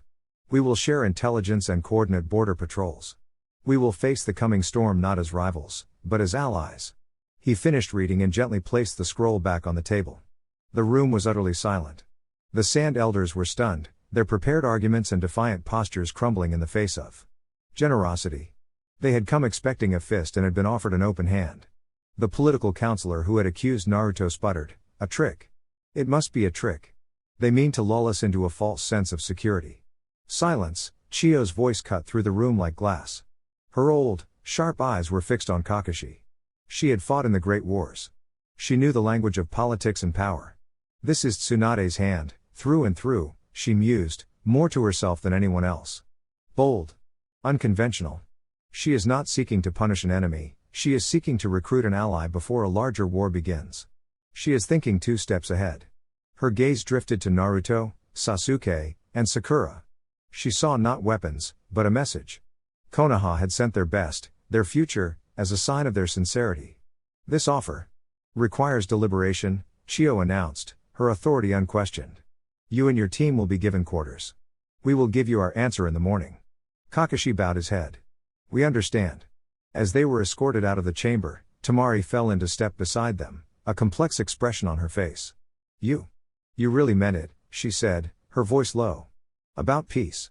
The Hokage doesn't make idle threats, Naruto said, giving her a small, confident grin. Or idle promises. Tamari looked at him, then at the stoic Uchiha brothers, and the quiet, steady girl beside them. She made a decision. My brother. Gaara, she began, her voice hesitant. He's not well. He hasn't left his room since he returned. But he asked about you. She looked directly at Naruto. He wants to see you. Temari's request hung in the air, a fragile bridge between two villages. Naruto didn't hesitate. He looked past her to Kakashi, who gave a single, almost imperceptible nod. The mission was to assess Gaara. This was a direct invitation to do just that. Lead the way, Naruto said, his voice calm.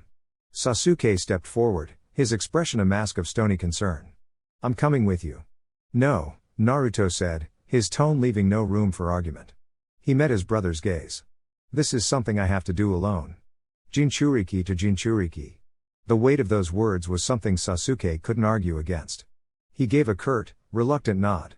Sakura looked on, her fists clenched with worry, but she remained silent. Temari led Naruto through the labyrinthine corridors of the spire, descending deep into the foundations of the village. The air grew cooler, the silence more profound. They stopped before a large, simple stone door, unadorned and imposing. Two elite sand Onbu stood guard, their masks emotionless. They stepped aside without a word, allowing Temari to push the heavy door open. The room inside was vast and dark, more of a cavern than a room. The only light came from a single, high window, casting a lonely pillar of moonlight onto the sandy floor. In the center of that light sat Gaara. He was cross-legged on the sand, his arms wrapped around the gourd that was his constant companion. He wasn't the monster from the exams. He was just a boy, small and painfully thin, radiating an aura of loneliness so profound it was a physical weight in the room. He looked up as Naruto entered, his teal eyes wide and haunted. The black rings around them seemed darker, deeper than before. Temari gave Naruto a worried look and closed the door, leaving the two of them alone in the cavernous silence. For a long moment, neither of them spoke. Naruto walked slowly into the center of the room, stopping a few feet from Gaara. You wanted to see me? Naruto asked, his voice soft. Gaara's gaze was fixed on him, an intense, searching look. Why? He finally whispered, his voice a dry rasp. Why aren't you like me?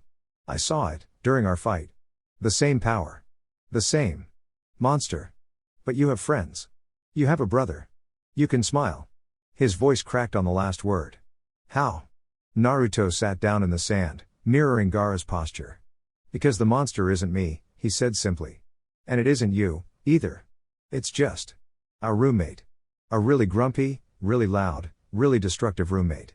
A flicker of confusion crossed Gaara's face. For a long time, I hated him, Naruto continued, his eyes distant as he remembered. And he hated me. We just yelled at each other inside my head. But that didn't help either of us. So we made a deal. A deal? Gaara asked, captivated. Yeah. He agreed to quiet down, to let me be me. And I agreed to. Well, to stop thinking of him as just a monster. He has a name. It's Kurama. He looked at Gaara. Does yours have a name? Gaara stared, speechless. He had never considered the beast inside him as anything other than a source of pain and rage. Shukaku, he breathed, the name feeling strange on his tongue. Shukaku, Naruto repeated, nodding. See? It's a start. He leaned forward, his expression turning serious. Lady Hokage asked me to look at something. Your seal. She said. She thought it might be unstable. Gaara flinched, instinctively clutching his stomach. The seal was his greatest secret, his greatest shame. I'm not going to hurt you, Naruto said, his voice gentle but firm. I'm a Fuinjutsu user. I understand these things. Sometimes, a badly made cage just makes the animal inside angrier. Maybe I can see what's wrong. Hesitantly, shakily, Gaara pulled up the mesh armor of his uniform, revealing the swirling, chaotic lines of the seal on his abdomen. Naruto's eyes widened, his Sharingan activating on instinct.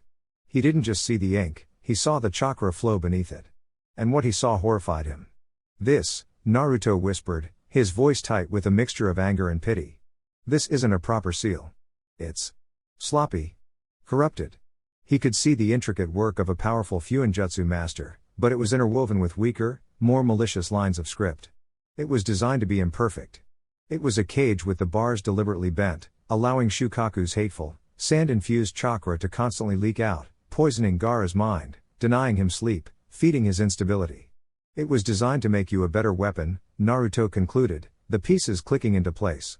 Not to keep you safe. He looked up from the flawed seal and met Gaara's terrified, desperate eyes. He saw a lifetime of pain, of forced isolation, of being turned into a monster by the very people who should have protected him. In that moment, Naruto made a decision that went far beyond the scope of his mission. This wasn't about politics or alliances anymore. This was about saving someone from the same hell he had narrowly escaped. "I can fix it," Naruto said, his voice ringing with an absolute, unshakable certainty. "I can reinforce the weak points, stabilize the flow. It won't make Shukaku go away, but it will quiet the noise. It will let you sleep." Tears welled in Gaara's eyes, the first he had shed in years. Hope, a feeling he thought long dead, bloomed painfully in his chest. "Why?" Gaara choked out. "Why would you help me?" Naruto gave him a small, sad smile. "Because I know what it's like to have everyone look at you and only see a monster." He held out his hand. "Let me show them they're wrong. About both of us." Gaara stared at Naruto's outstretched hand, the simple gesture representing a crossroads in his young, tormented life.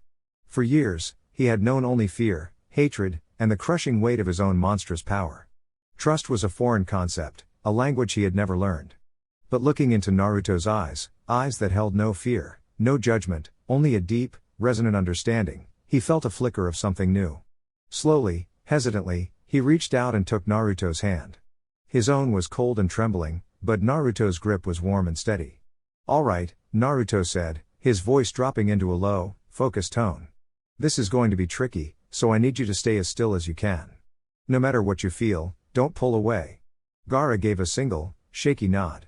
Naruto released his hand and unsealed a small kit from a pouch on his belt. It contained a brush and a small pot of specialized, chakra-conductive ink, a gift from the third Hokage. He created a single shadow clone, which immediately sat behind Gaara, placing its hands on his back to provide a steady, calming flow of chakra. "Let's get to work," the original Naruto murmured, dipping the brush in the ink. His three Tomoe Sharingan blazed to life, the world of ink on Gaara's skin resolving into a complex, chaotic map of warring chakra pathways. He could see the original, elegant structure of the seal, and the crude, malicious additions that were slowly poisoning it. He took a deep breath, his own chakra flaring as he pressed the tip of the brush to Gaara's skin. The moment the ink touched him, Gaara cried out. It wasn't a cry of pain, but of shock. Inside his mind, Shukaku roared. The beast, which had been watching the exchange with a cynical amusement, suddenly felt a new, foreign power pressing in on its cage. It was not an attack, but a reinforcement. The bent bars of its prison were being straightened. "Insolent whelp." The Bijuu's voice boomed through Gaara's consciousness, a tidal wave of pure rage. "You dare to strengthen my cage? I will tear you apart." A massive wave of Shukaku's violent, sand-filled chakra surged against the seal, trying to repel Naruto's work. On the outside, Gaara's body began to tremble violently, sand beginning to leak from his gourd and swirl around the room. Naruto gritted his teeth, the force of the Bijuu's will pushing back against his own. The brush trembled in his hand, threatening to mar the delicate character he was drawing. "Kurama, a little help here?" Naruto thought, his focus stretched to its absolute limit. A low, rumbling chuckle echoed in the back of his own mind. Having trouble with the little tanuki? He always was a screamer. "Don't fight his power, you idiot. Use it." "Use it? How?" "The seal is a dam," Kurama's voice explained with grudging patience. "He is pushing against one side. Open a sluice gate. Redirect the pressure. Let his own tantrum power your work." Naruto's eyes widened in understanding. It was a brilliant, insane piece of Fuinjutsu theory. He altered his approach. Instead of fighting the torrent of Shukaku's chakra, he painted a new, microscopic channel in the seal. It was a masterstroke of control, a move Hiruzen himself would have applauded. He didn't block the raging chakra, he gave it a path. He guided the torrent of violent energy away from the core of the seal and into the very lines of the reinforcements he was drawing, using Shukaku's own power to bake the new ink into place. Inside Gaara's mind, Shukaku's roars of fury turned into howls of confusion. His own power was being turned against him, used to strengthen the very walls he was trying to break down. On the outside, the swirling sand around the room stilled. Gaara's trembling subsided. Naruto worked with a feverish intensity, his brush a blur of motion. He wasn't rewriting the seal, but patching it, reinforcing the corrupted sections, and adding stabilizing arrays that acted like buttresses on a crumbling wall. Finally, with one last, perfect stroke, he drew the final character. A soft, calming blue light pulsed from the seal, overpowering the angry red glow that had once emanated from it. The chaotic, malevolent pressure that had filled the room vanished, replaced by a profound, peaceful silence.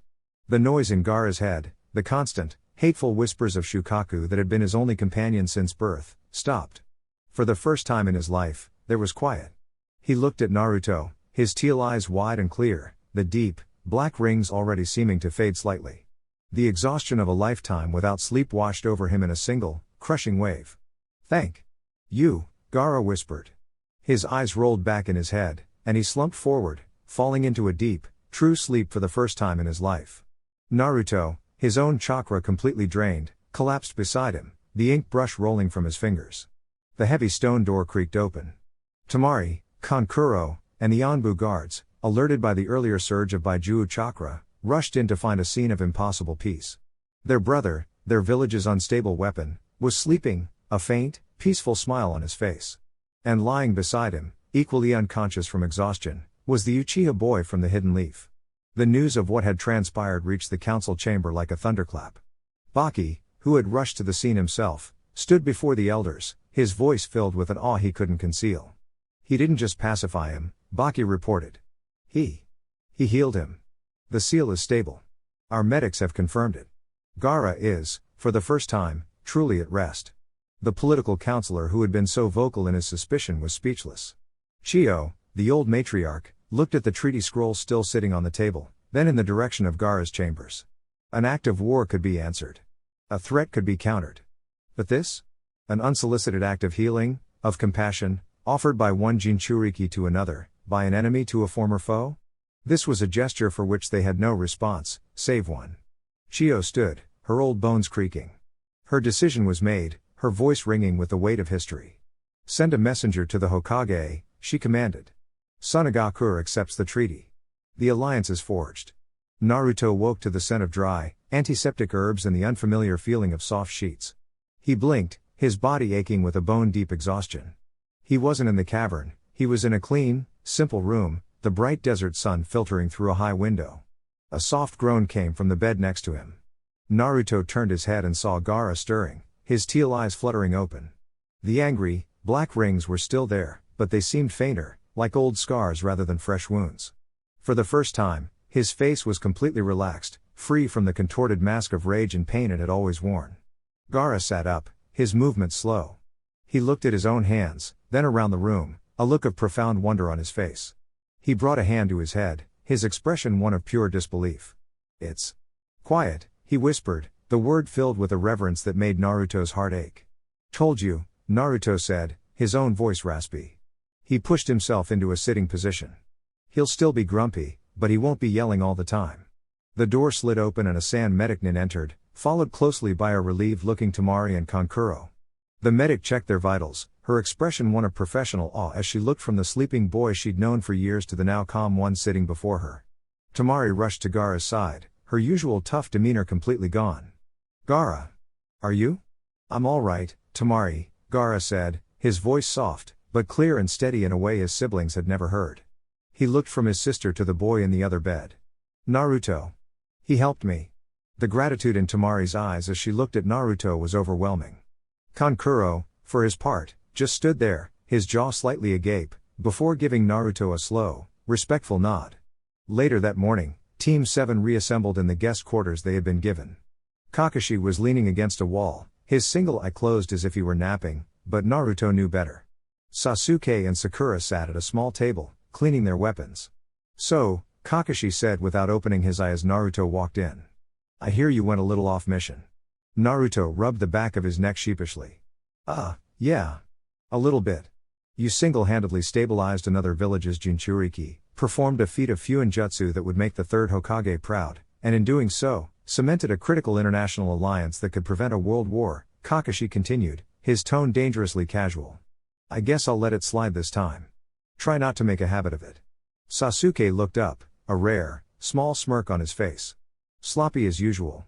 You could have at least warned us you were going to pass out." "I was tired." Naruto shot back, the familiar rhythm of their banter a comforting return to normalcy. Sakura just smiled, a genuine, proud smile. Her teammate, the loudmouth knucklehead, had just changed the world with an act of kindness. Their departure was a formal affair. Baki and a contingent of sand shinobi met them at the main gate. The atmosphere in the village had changed completely. The looks of suspicion from the villagers had been replaced by expressions of awe and gratitude. "The council has accepted the terms of the treaty," Baki announced, handing the countersigned scroll to Kakashi. "Sunagakur is once again an ally to the Leaf. He then turned to Naruto and bowed his head deeply. "On behalf of my village, and my students, you have our thanks. You have given us back our brother." As they turned to step out into the vast desert, a voice called out, "Wait." Gaara stood there, dressed in fresh clothes, the giant gourd conspicuously absent from his back. He walked directly to Naruto, his siblings a few steps behind him. He looked healthier, calmer.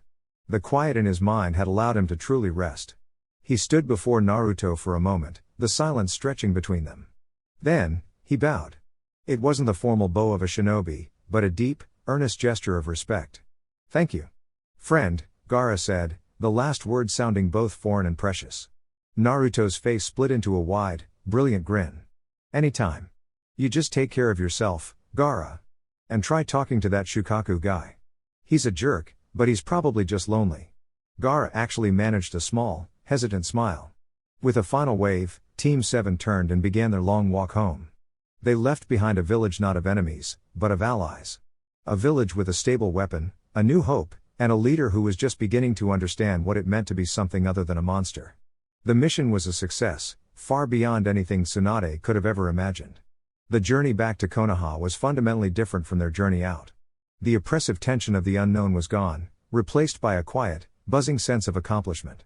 They were no longer a reconnaissance team entering hostile territory, they were emissaries of an allied nation, returning home with a victory far greater than they could have anticipated. They still moved with the same relentless pace, but the atmosphere was lighter.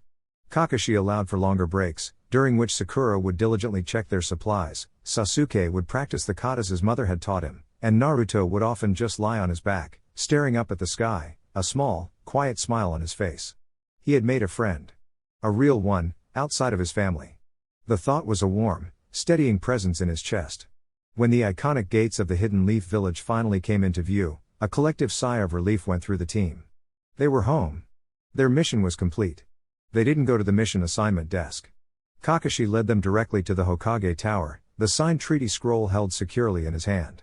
The guards and Chunin they passed in the hall stared, recognizing the team that had been sent on the high-stakes diplomatic mission. Whispers followed them. Tsunade's office was a whirlwind of activity, stacks of paper and scrolls threatening to consume her desk. She looked up as they entered, her expression tired and stressed. Jiraiya and Fugaku Uchiha were also in the room, clearly in the middle of a tense briefing. All conversation stopped as Team 7 entered.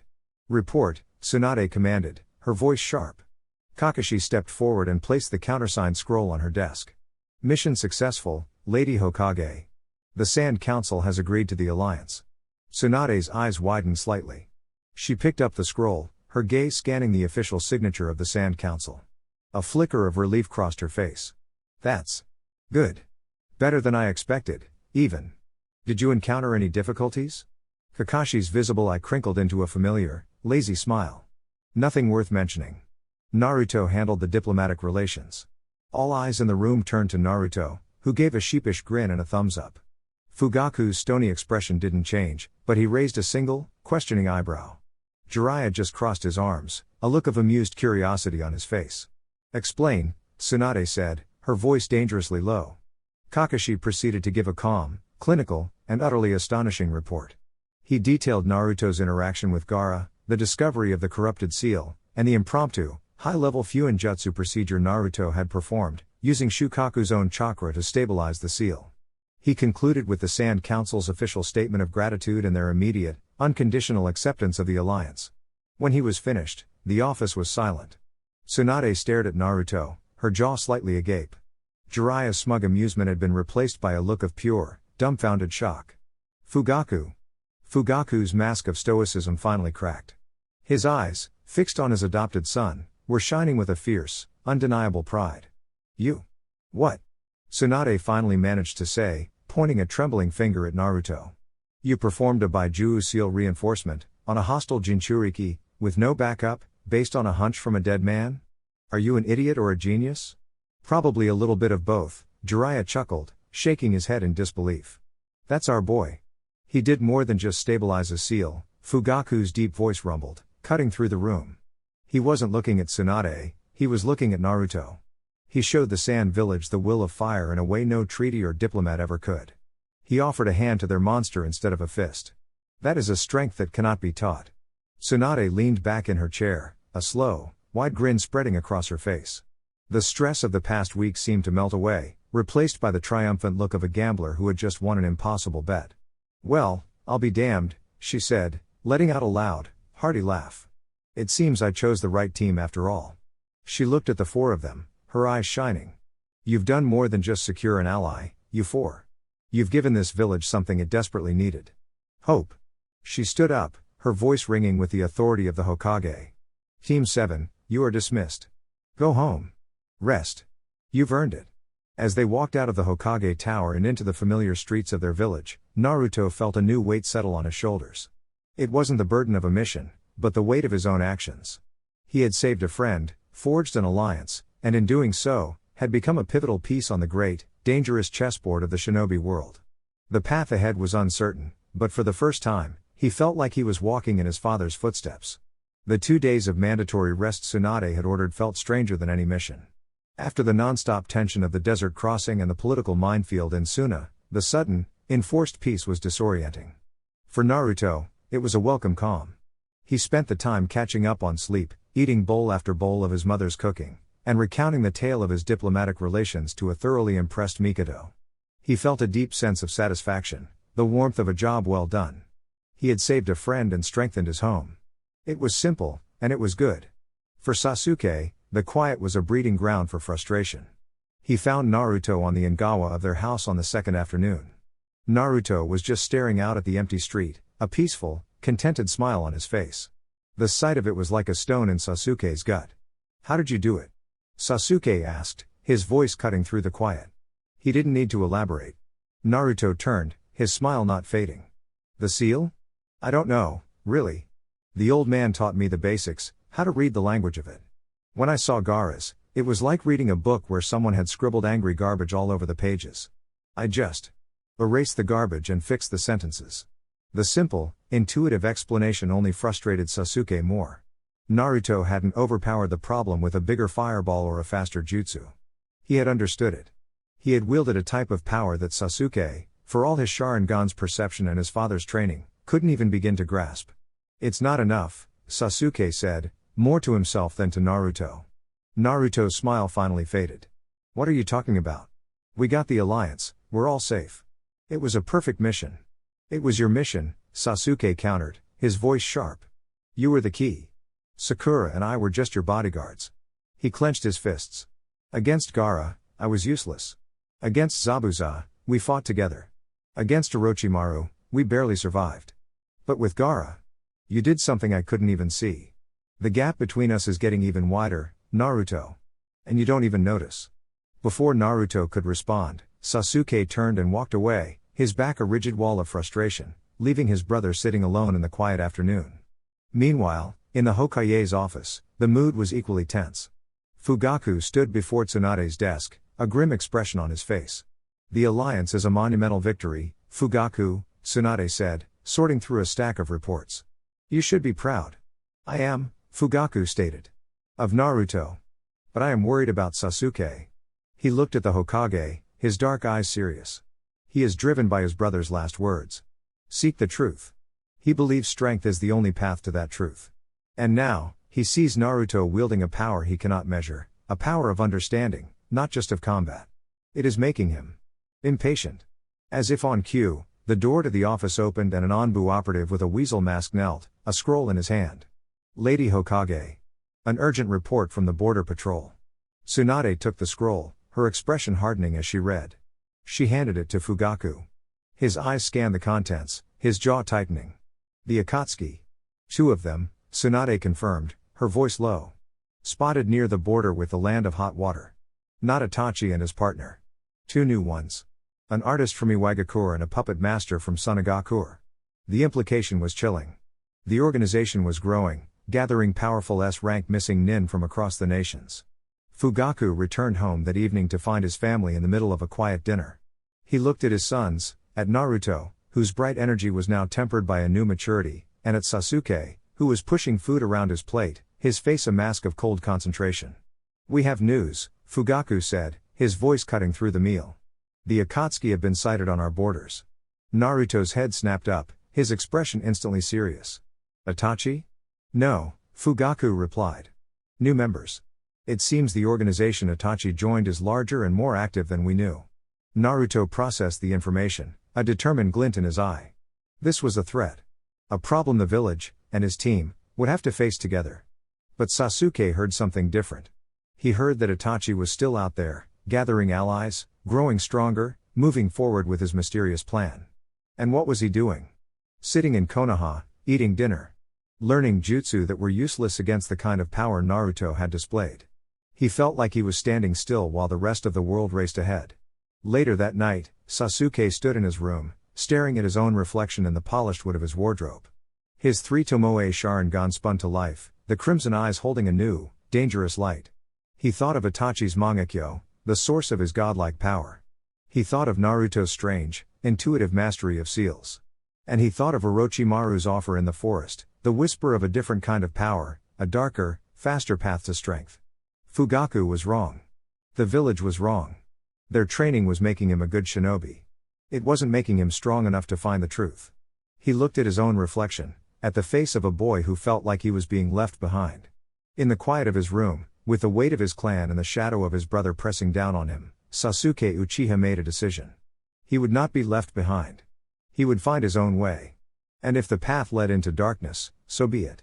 The 2 days of rest were a strange, deceptive calm before a storm no one in the Uchiha household could see coming. For Sasuke, the time wasn't spent in frustration, but in cold, hard calculation.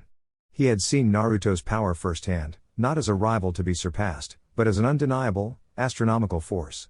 He had witnessed a Bijuu tamed, a Sannin defeated, and an international alliance forged through a power he couldn't comprehend. His path, he knew with absolute certainty, could not be the same.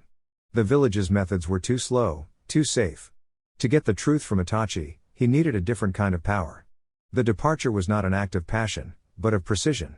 It happened on the 3rd night, long after the Uchiha compound had fallen into a deep, moonless slumber. There was no confrontation, no dramatic battle. There was only a quiet click of a window sliding open and a shadow melting into the darkness. On Sasuke's nightstand, a single object was left behind, his Konoha forehead protector, the metal plate slashed through with a single, deliberate scratch. A declaration. For the next 2 days, life in the Uchiha household continued with a surreal tension. Sasuke was quiet, withdrawn, even more so than usual. He would eat his meals in silence, spend his hours in the dojo practicing alone, and respond to his mother's worried questions with noncommittal grunts.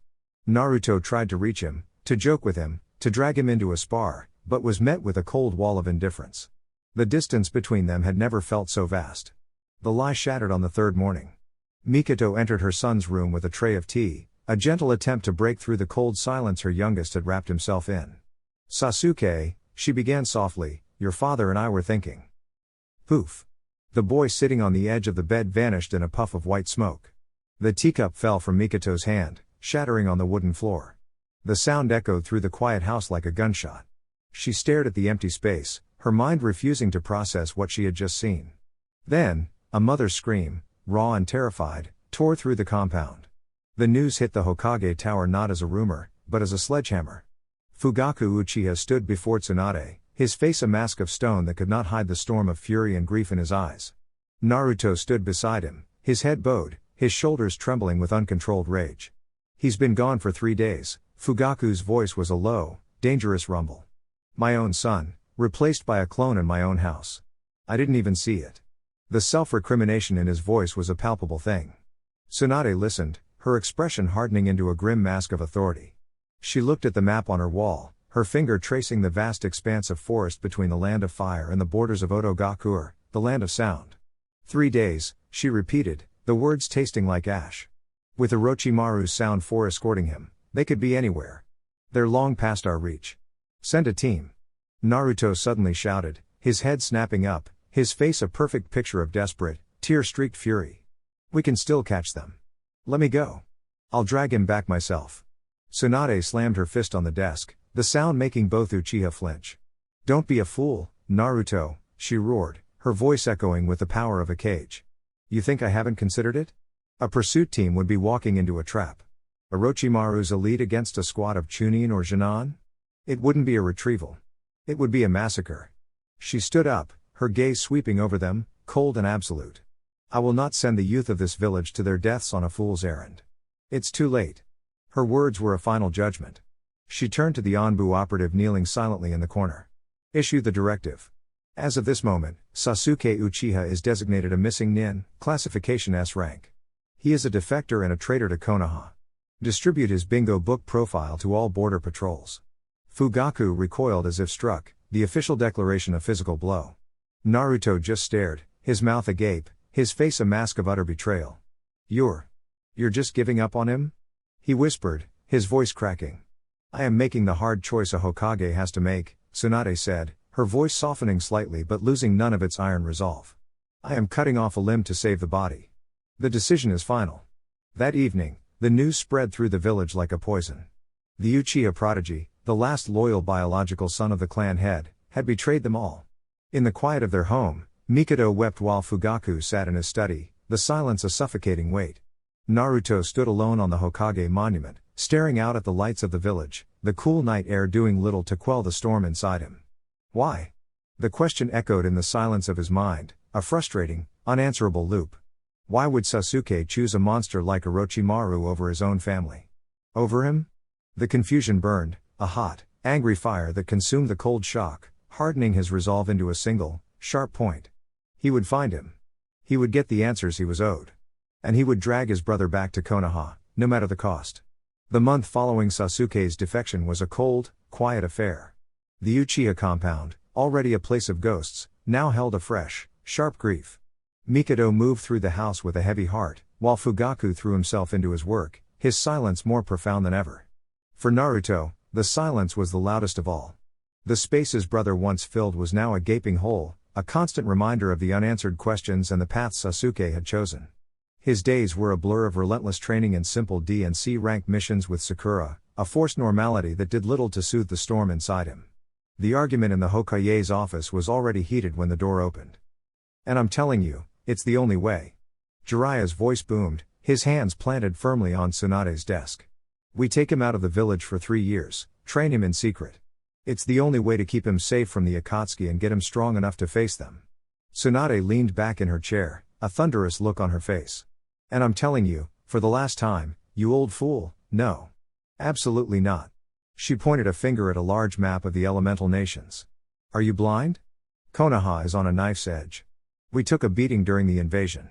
The only reason Kumo and Iwa haven't already made a move is because they're spooked. They saw a 13-year-old Uchiha summon the 9 tails on a leash and then start zipping around the battlefield like a yellow ghost. Kumo is confident in their own Jinchuriki, sure, but they've never seen one who can also use the Hiraishin. As for Iwa, that old goat Aniki is probably still sitting on his fence trying to figure out which way the wind is blowing. That old crone never could commit. She leaned forward, her voice a low, dangerous growl. The second they get a whisper that our biggest deterrent has vanished for 3 years, they'll be at our gates before the ink on the report is dry. Naruto's presence in this village right now is a cornerstone of our national security. He is not leaving. A quiet knock came from the door. You wanted to see me, Granny Tsunade? Jiraiya and Tsunade froze, turning to see Naruto standing in the doorway, an eyebrow raised. It was a perfect speak of the devil moment.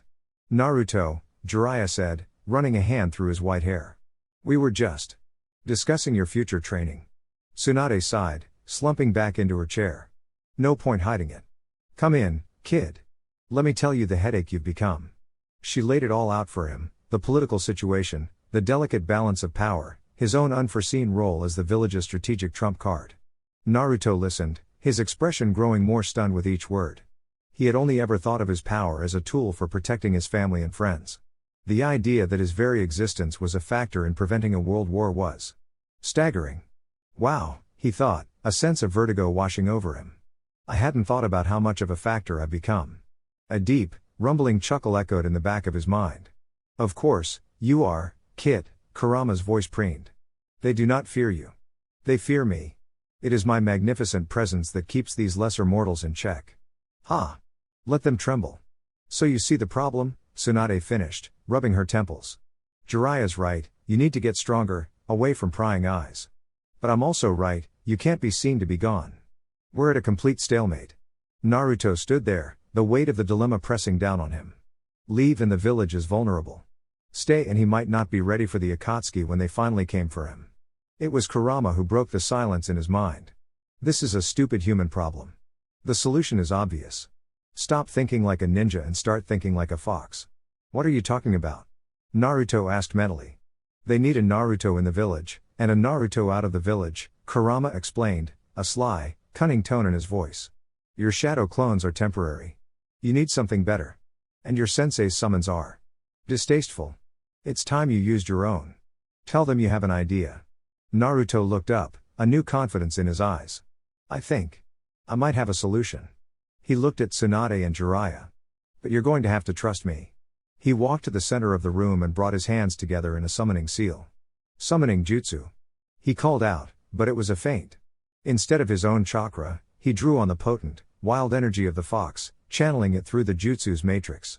There was a puff of smoke, but it was different. It was tinged with a reddish hue and smelled of ozone and wild forests. When it cleared, standing in the middle of the office was not a giant battle toad, but a fox. It was the size of a large dog, with sleek, orange fur and 9, gently swaying tails. Its eyes were the same intelligent, crimson slits as the beast in his mind. Jiraiya and Tsunade stared, speechless.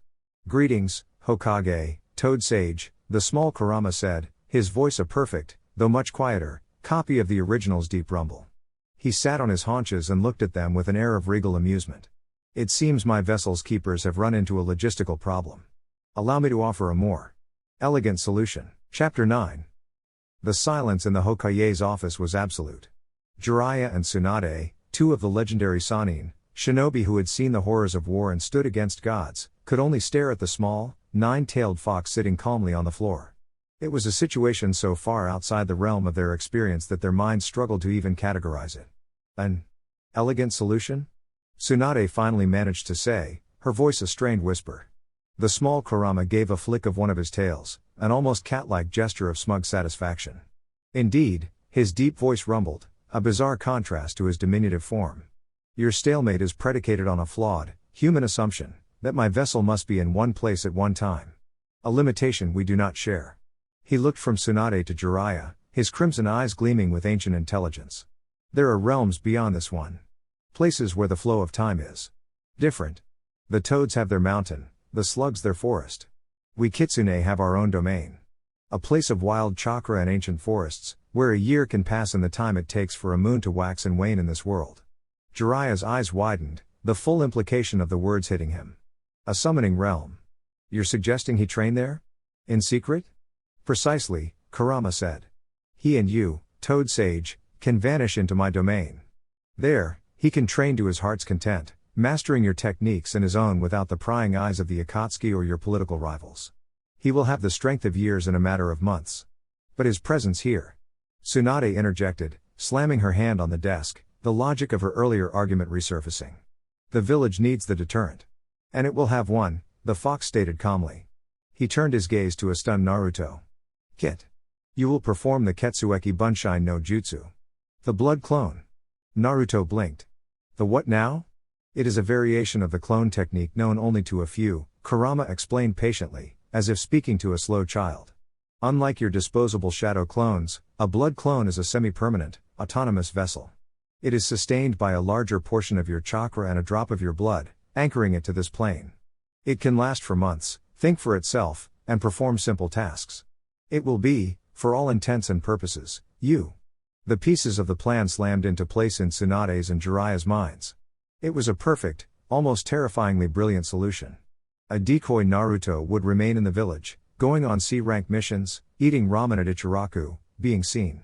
He would be the political deterrent Tsunade needed. Meanwhile, the real Naruto would be gone, training in a completely different dimension, gaining the power Jiraiya knew he needed. As for communication, Kurama continued, a final puff of reddish smoke appearing beside him, this one will remain. A tiny, single-tailed fox kit with large, curious eyes appeared, yipping softly. He will be your direct line to Naruto. If the village is in peril, a single message through him will reach us instantly, and the Hiraishin will bring my vessel back to your doorstep in a flash. The plan was flawless. It addressed every concern, every limitation, every political and strategic necessity. It was a gambit only a being with Kurama's unique perspective and power could have conceived. Tsunade stared at the small fox, then at Naruto, then at Jiraiya. The weight of her decision was immense, but the path was clear. This was their chance to have their cake and eat it too.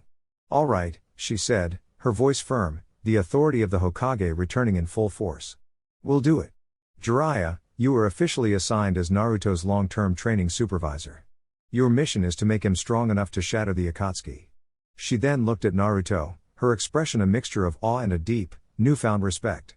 "And you, Naruto. This is now the most important S-rank mission in this village's history. Do not fail." Naruto, who had been listening to the entire exchange with a dazed expression, finally broke into a wide, determined grin. A secret training trip to a mystical fox realm with one of the Sannin, all while a clone of him covered his tracks back home. It was insane. It was perfect. "You got it, Granny Tsunade," he said, giving her a sharp salute. "We won't let you down." With the plan set, the next 2 days were a whirlwind of secret preparations. The mission was classified at the highest level, known only to the three of them and Naruto's parents, Fugaku and Mikado, who gave their grim, solemn approval. To the rest of the world, Naruto Uchiha was simply entering a new, intensive training phase under Jiraiya's tutelage, right here in Konoha. On the third night, under the cover of a moonless sky, they met at a secluded training ground on the outskirts of the village. Naruto, carrying a pack with his gear and a stack of sealing scrolls, stood before Jiraiya. "Ready, kid?" the Sannin asked, a new seriousness in his eyes. Naruto nodded. He performed the complex series of hand signs Kurama had taught him, pressing his thumb to his mouth and drawing a smear of blood across it. He slammed his hand on the ground. Blood clone jutsu. The chakra that erupted from him was immense. A figure took shape, solid and real. When the smoke cleared, a perfect copy of Naruto stood there, blinking. It wasn't a mindless puppet, it looked around with a genuine, if slightly vacant, curiosity. "Whoa," the clone said, looking at his own hands. "This is weird. Your job is to stay here, train with Sakura, go on missions, and don't do anything stupid," the real Naruto commanded. "Hey. I'm you. If I do something stupid, it's because you would have done something stupid," the clone retorted. Jiraiya just sighed. One Naruto was already a handful. With the decoy in place, Kurama's voice echoed in Naruto's mind. "Now, Kit. The summoning. No holding back."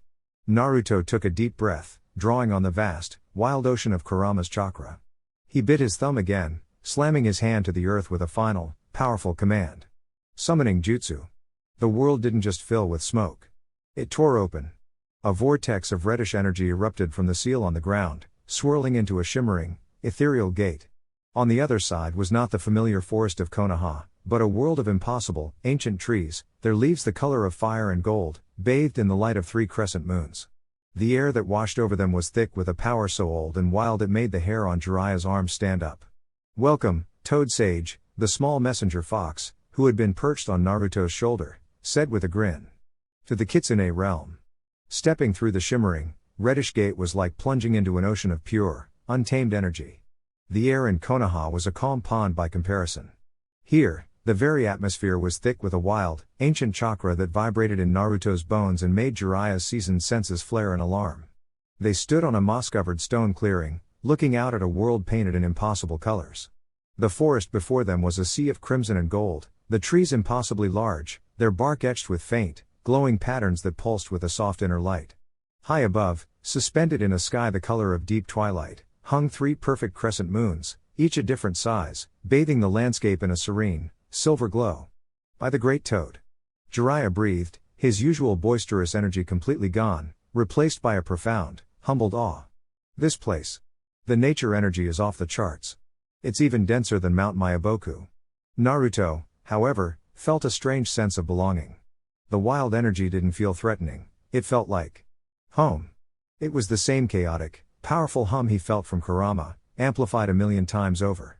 "Welcome to my humble abode, Kit," Kurama's voice rumbled in his mind, full of a pride and satisfaction Naruto had never heard before.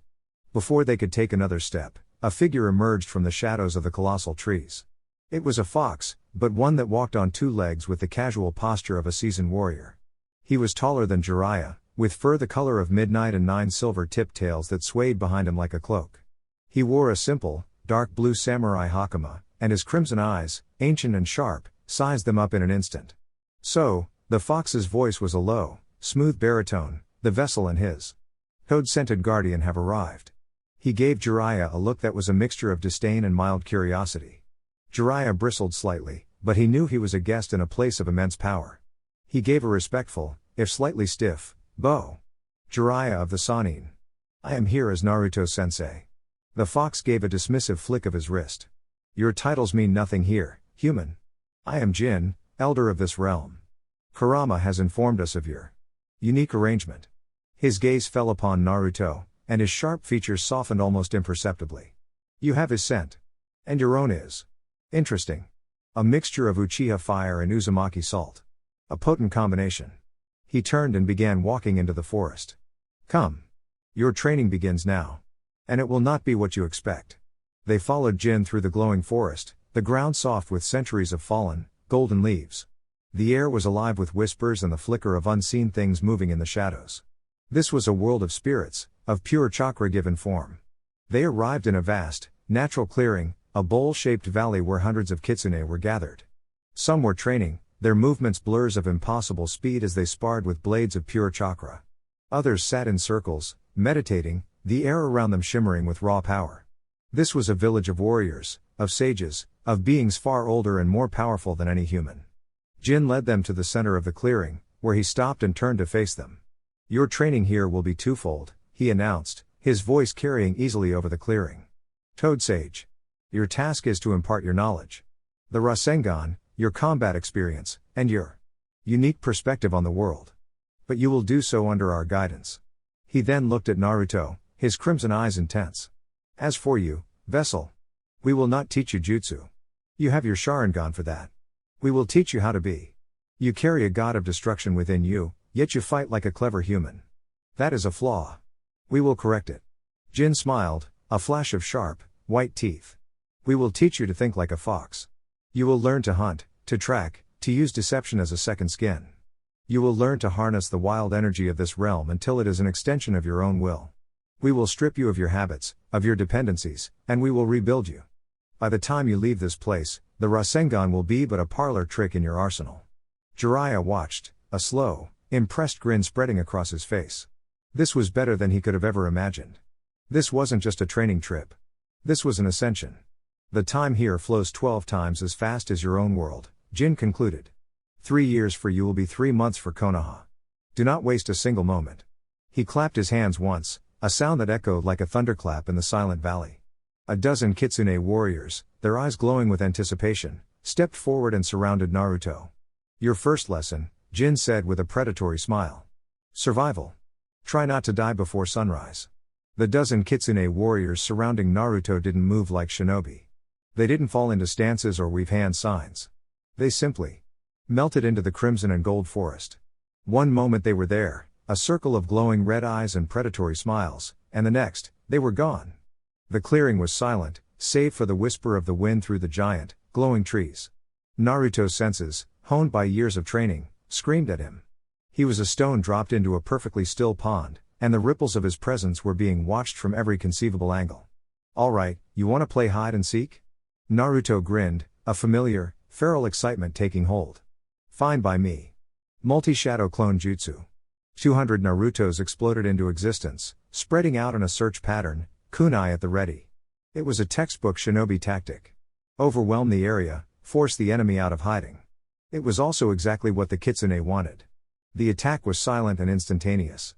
A clone on the far right flank suddenly vanished with a soft poof, a flicker of silver fur the only sign it had ever been there. Another clone on the left crumpled, a thin line of chakra disruption across its neck. They weren't fighting the clones, they were culling them with the contemptuous efficiency of a farmer thinning a herd. The real Naruto, standing in the center, felt the jarring feedback. Not pain, but flashes of confusion, the phantom sensation of a blow from an unseen direction, the rustle of leaves from above a split second before a clone was taken out from behind. His Sharingan was active, but it was useless. He was tracking shadows, whispers of movement that were gone before he could even register them. Fine. Have it this way, he roared in frustration. He formed a Rasengan, the swirling blue sphere of familiar comfort in his hand, and charged toward the last known position of one of his attackers. He smashed the jutsu into a tree, the bark exploding inwards. But there was nothing there. A low chuckle echoed from the branches above him. You fight like a falling rock, vessel. Loud, obvious, and easily avoided. Naruto spun around, looking up, but saw only the canopy of golden leaves. He was being toyed with. These weren't ninja. They were predators, and this forest was their hunting ground. He was the prey. For the first time since he was a small child, Naruto felt a genuine, creeping sense of helplessness. Just as the last of his clones were picked off, Jin, the elder fox, stepped out from behind a tree, clapping his hands slowly. The dozen Kitsune warriors materialized from the shadows, not a single hair on their pelts out of place. A commendable effort, Jin said, though his tone was anything but complimentary. You have used every tool in your human arsenal. And you have failed spectacularly. Do you know why? Naruto panted, glaring at the elder. Because you're cowards who hide in the trees? Jin actually laughed, a deep, rumbling sound. No. Because you are fighting against this realm. You are a noisy, clumsy guest, burning your own finite energy while standing in an ocean of infinite power. He gestured to the forest around them. This world is alive with nature energy. It flows through the trees, the ground, the very air you breathe. You feel it, I know you do. But you do not use it. You rely on the puddle of chakra within your own body. Jiraiya, who had been watching from the edge of the clearing with a look of intense academic interest, stepped forward. Senjutsu, he murmured. Sage art. You're talking about drawing in nature energy to amplify one's own power. That is the crude, brutish way the toads of Mount Myaboku see it, Jin said with a dismissive sniff. They learn to become one with the unmoving stone. They become rigid, powerful, durable. A foolish endeavor. Why become a mountain when you can be the wind that flows around it? His crimson eyes locked onto Naruto. We Kitsune do not become one with nature. We borrow its wildness. We become the blur in the corner of the eye, the whisper on the wind, the hunter in the shadows. This is Kitsune Senjutsu. What you call fox sage mode. Jin's form seemed to flicker for a moment.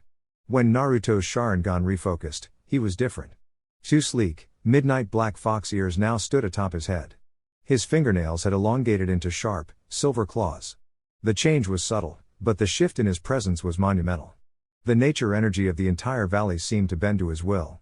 Toad Sage mode makes the body an impenetrable fortress, Jin explained, his voice now holding a strange, musical resonance. Fox Sage mode turns the body into a perfect predator.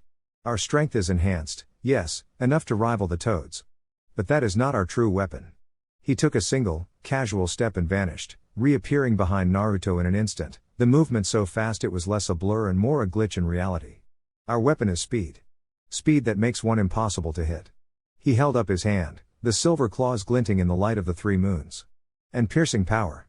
The claws of a sage can rend any defense. Combine that speed and power. A punch becomes a meteor. Naruto stared, his mind reeling. This was a level of power he hadn't even conceived of. It wasn't a jutsu, it was a state of being.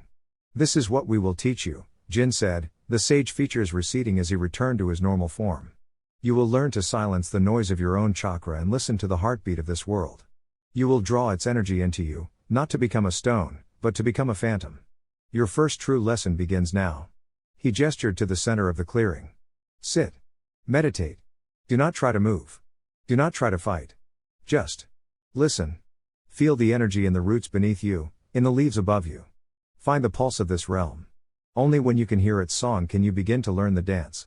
The Kitsune realm did not measure time in hours or days, but in cycles of stillness and exhaustion.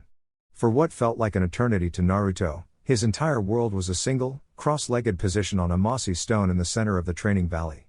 You are a noisy storm in a quiet forest, Jin's voice would echo in his mind, a constant, critical presence. Your own chakra roars. The caged one's chakra seethes. You are trying to hear a whisper in a hurricane. Silence yourself first. It was the hardest thing he had ever done. Sitting still was a special kind of torture for him. His mind, used to processing the input of hundreds of clones, raced with 1,000 thoughts. He tried to focus, to feel the pulse of nature energy Jin spoke of, but it was like trying to feel a single raindrop while standing under a waterfall. His own power, and Kurama's, was just too loud. Jiraiya watched from a distance, a thoughtful frown on his face. He would occasionally enter his own imperfect sage mode, the toad-like features a stark contrast to the elegant Kitsune. He could feel the difference. The nature energy here was sharper, faster, more chaotic than the dense, earthy energy of Mount Myaboku. Jin was right, trying to become one with it was impossible. You could only dance with it. Stop trying so hard, Kit, Kurama grumbled in his mind. You're trying to command it, like one of your jutsus.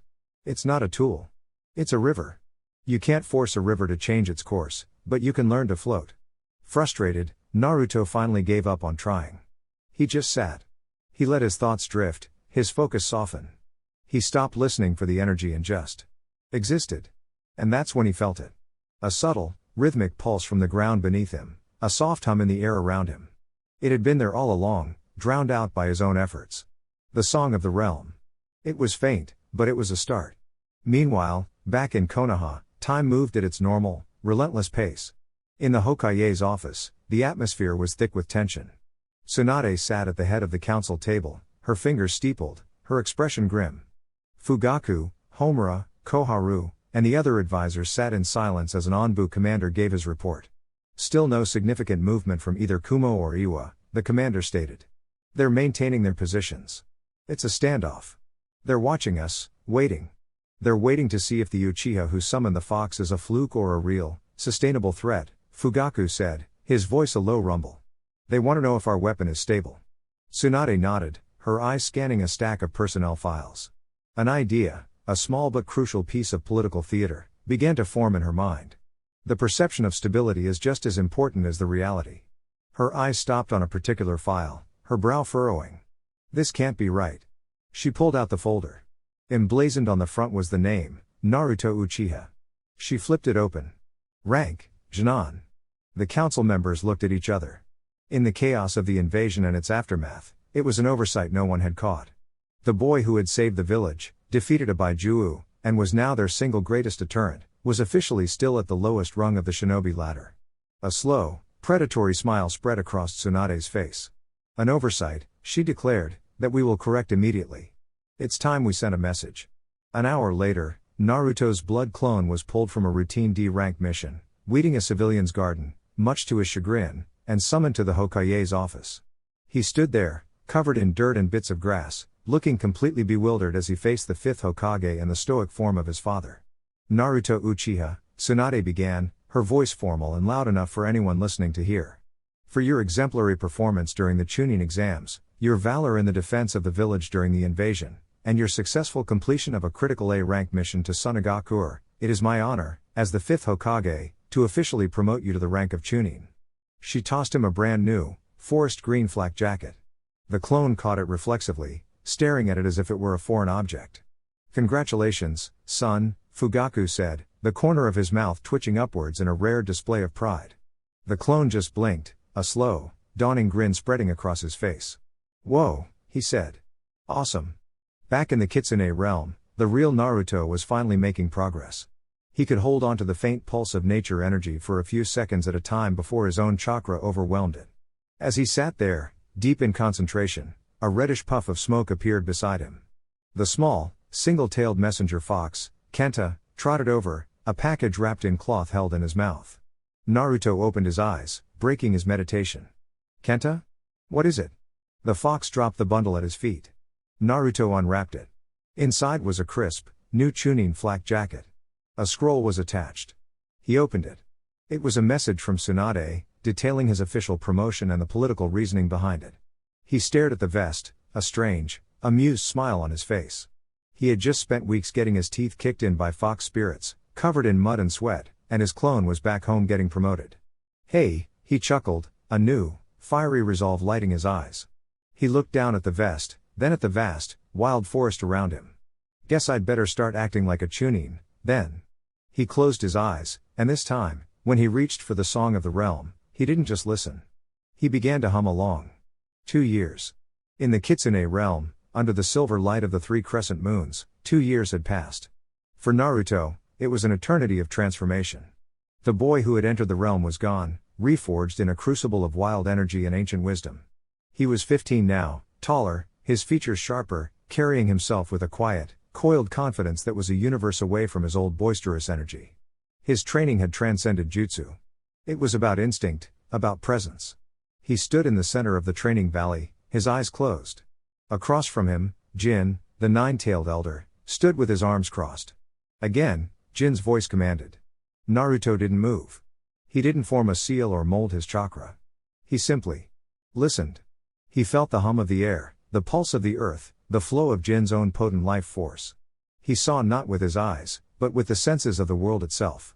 Jin's shoulder twitched, a microscopic tightening of muscle a fraction of a second before he intended to move.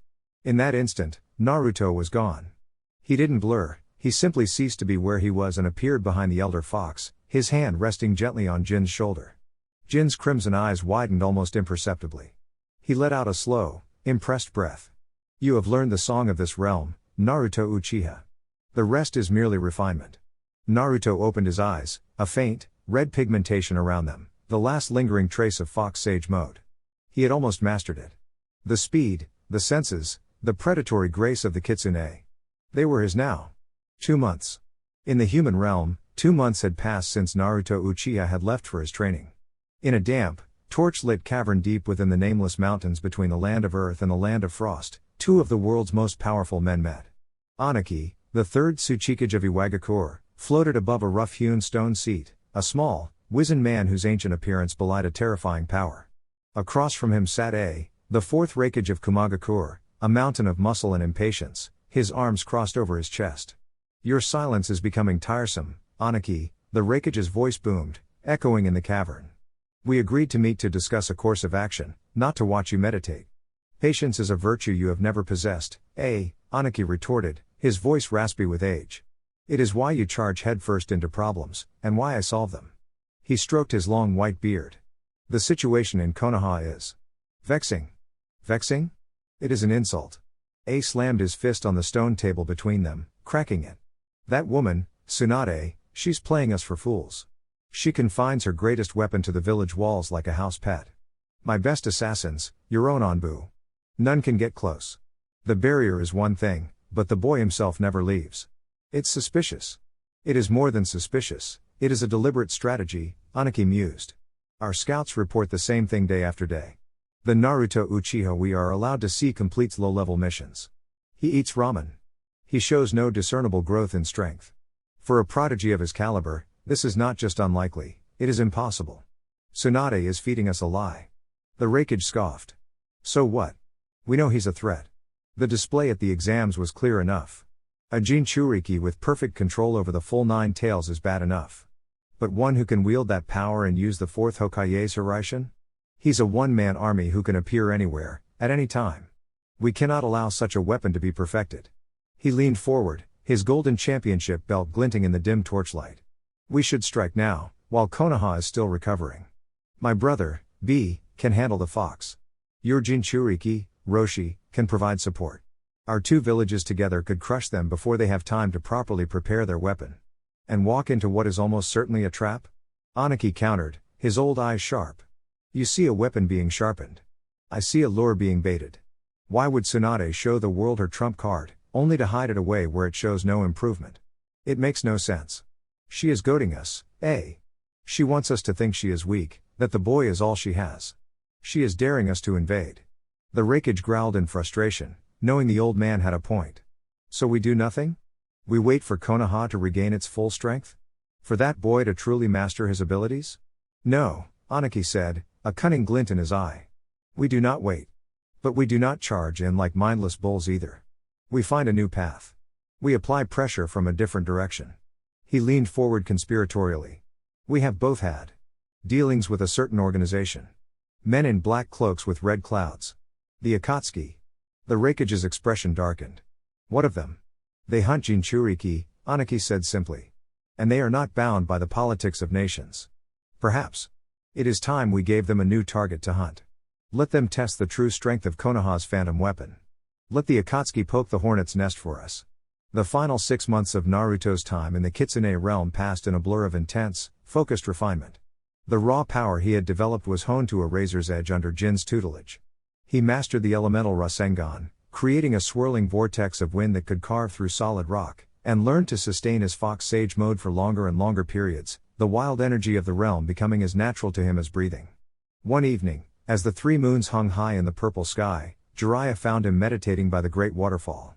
It's time for me to go, kid, the Sannin said, his voice unusually serious. He sat down on a nearby rock, his usual boisterous energy subdued. Naruto opened his eyes. Already? Jiraiya chuckled, a low, rumbling sound. Already? I've been in this weird, timeless place for 3 years. I've taught you everything I know. The Rasengan, nature transformation, and a few other tricks your old man wanted you to have. You've not only learned them, you've surpassed them. There's nothing more for me to teach you. He looked at the young man before him, no longer the goofy, hyperactive kid he'd brought here. Naruto was a shinobi now, through and through. Your path from here. It's your own, Jiraiya said, a note of pride in his voice. I need to get back to the village. My spy network needs its master, and Tsunade's probably buried under a mountain of paperwork by now. I'll let her know your training is progressing ahead of schedule. Naruto stood and gave his master a respectful bow. Thanks for everything, pervy sage. Jiraiya just grinned, ruffling Naruto's hair. Don't get a big head, brat. You've still got a long way to go. With a final wave, he vanished through the shimmering portal, leaving Naruto alone in the quiet of the Kitsune realm. That same afternoon, Jiraiya appeared in a swirl of leaves in the center of the Hokage's office, startling Shizune and causing Tsunade to look up from a massive stack of scrolls. You're back, Tsunade said, a hint of relief in her voice. How is he? He's a monster, Jiraiya said with a wide, proud grin. He's ready. Any news on our friends from Iwa and Kumo? Quiet. Too quiet, Tsunade replied, her expression darkening. It's been months without a single provocation. They're planning something. I can feel it. Her words proved prophetic. The ground suddenly shook, a low, rumbling tremor that rattled the windows of the Hokage tower. An instant later, the alarm bells of Konoha began to shriek, a frantic, piercing sound that hadn't been heard since the invasion. Tsunade and Jiraiya were on their feet in a flash, their expressions hard as granite. They appeared on the roof of the tower a second later, just in time to see the cause of the commotion. The main gate of Konoha was gone, blasted into a crater of smoking splinters. And walking calmly through the breach were two figures in black cloaks adorned with red clouds. Well, Jiraiya murmured, his eyes narrowing. Speak of the devils. The invaders were Sasori of the Red Sand and Deidara of Iwagakure. They stopped just inside the village walls, taking in the sight of Chunin and Jonin mobilizing against them. This is much more like it, yeah, Deidara said, a manic grin on his face as he held up a small, writhing clay bird. A grand entrance for a grand piece of art. The capture of the 9 tails will be my masterpiece. Silence, Deidara, Sasori's voice rasped from within his hulking puppet, Hiruko. We are here for the Jinchuriki, not to level the village. Subtlety is key. Before they could take another step, 2 figures landed between them and the rest of the village, the impact of their arrival cracking the very earth. I'm afraid that's as far as you go, Tsunade said, cracking her knuckles, the blue glow of her chakra already visible. Been a while since I've had a good brawl, Jiraiya added, a predatory glint in his eyes as he settled into a combat stance. You two picked the wrong village to mess with today. Deidara grin widened. 2 of the legendary Sannin? Oh, this is even better. My art thrives on a challenge, He tossed his clay bird, which grew to a massive size in an instant. But before he could detonate it, a wave of sand, summoned from the very ground, rose up and swallowed the explosive, muffling the blast into a dull thud. You have business with Konoha's Jinchuriki? A new voice called out. From the rooftops, Gaara of the Sand appeared, flanked by Tamari and Kankuro. Then you have business with the Kazekage as well. Sasori's puppet head turned, its single eye fixing on Gaara. The one tail. And the 5th Kazekage. Interesting. It seems our intel was out of date. His mission was the 9 tails. A fight against 2 Sannin and another Jinchuriki was inefficient. Deidara. We're leaving. What? But the fun is just getting started, yeah. We came for a specific target based on specific intel, Sasori stated, his voice cold and final. The conditions have changed. We will withdraw, gather new information, and strike again. Do not be foolish. Deidara scowled but didn't argue. With a final, hateful glare, he leapt onto another clay bird, and the 2 Akatsuki members shot into the sky, retreating as quickly as they had come.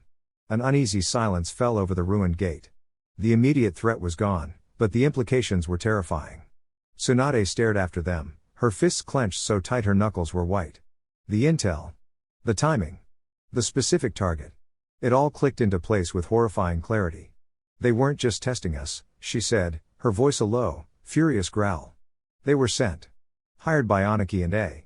She turned to the assembled Jonin, her face a mask of cold fury. The gambler was gone.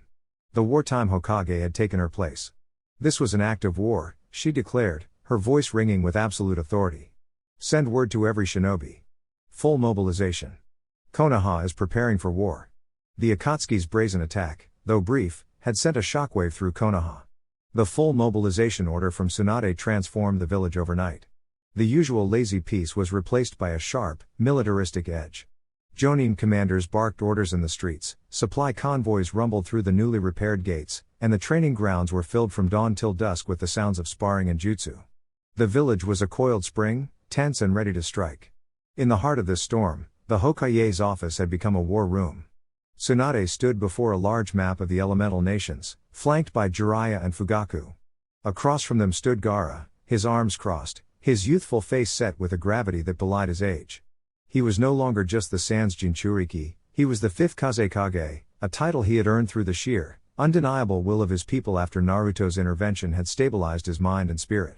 Your presence here is a greater help than you can imagine, Lord Kazekage, Tsunade said, her tone one of formal respect between Kages. An open alliance between our villages sends a powerful message.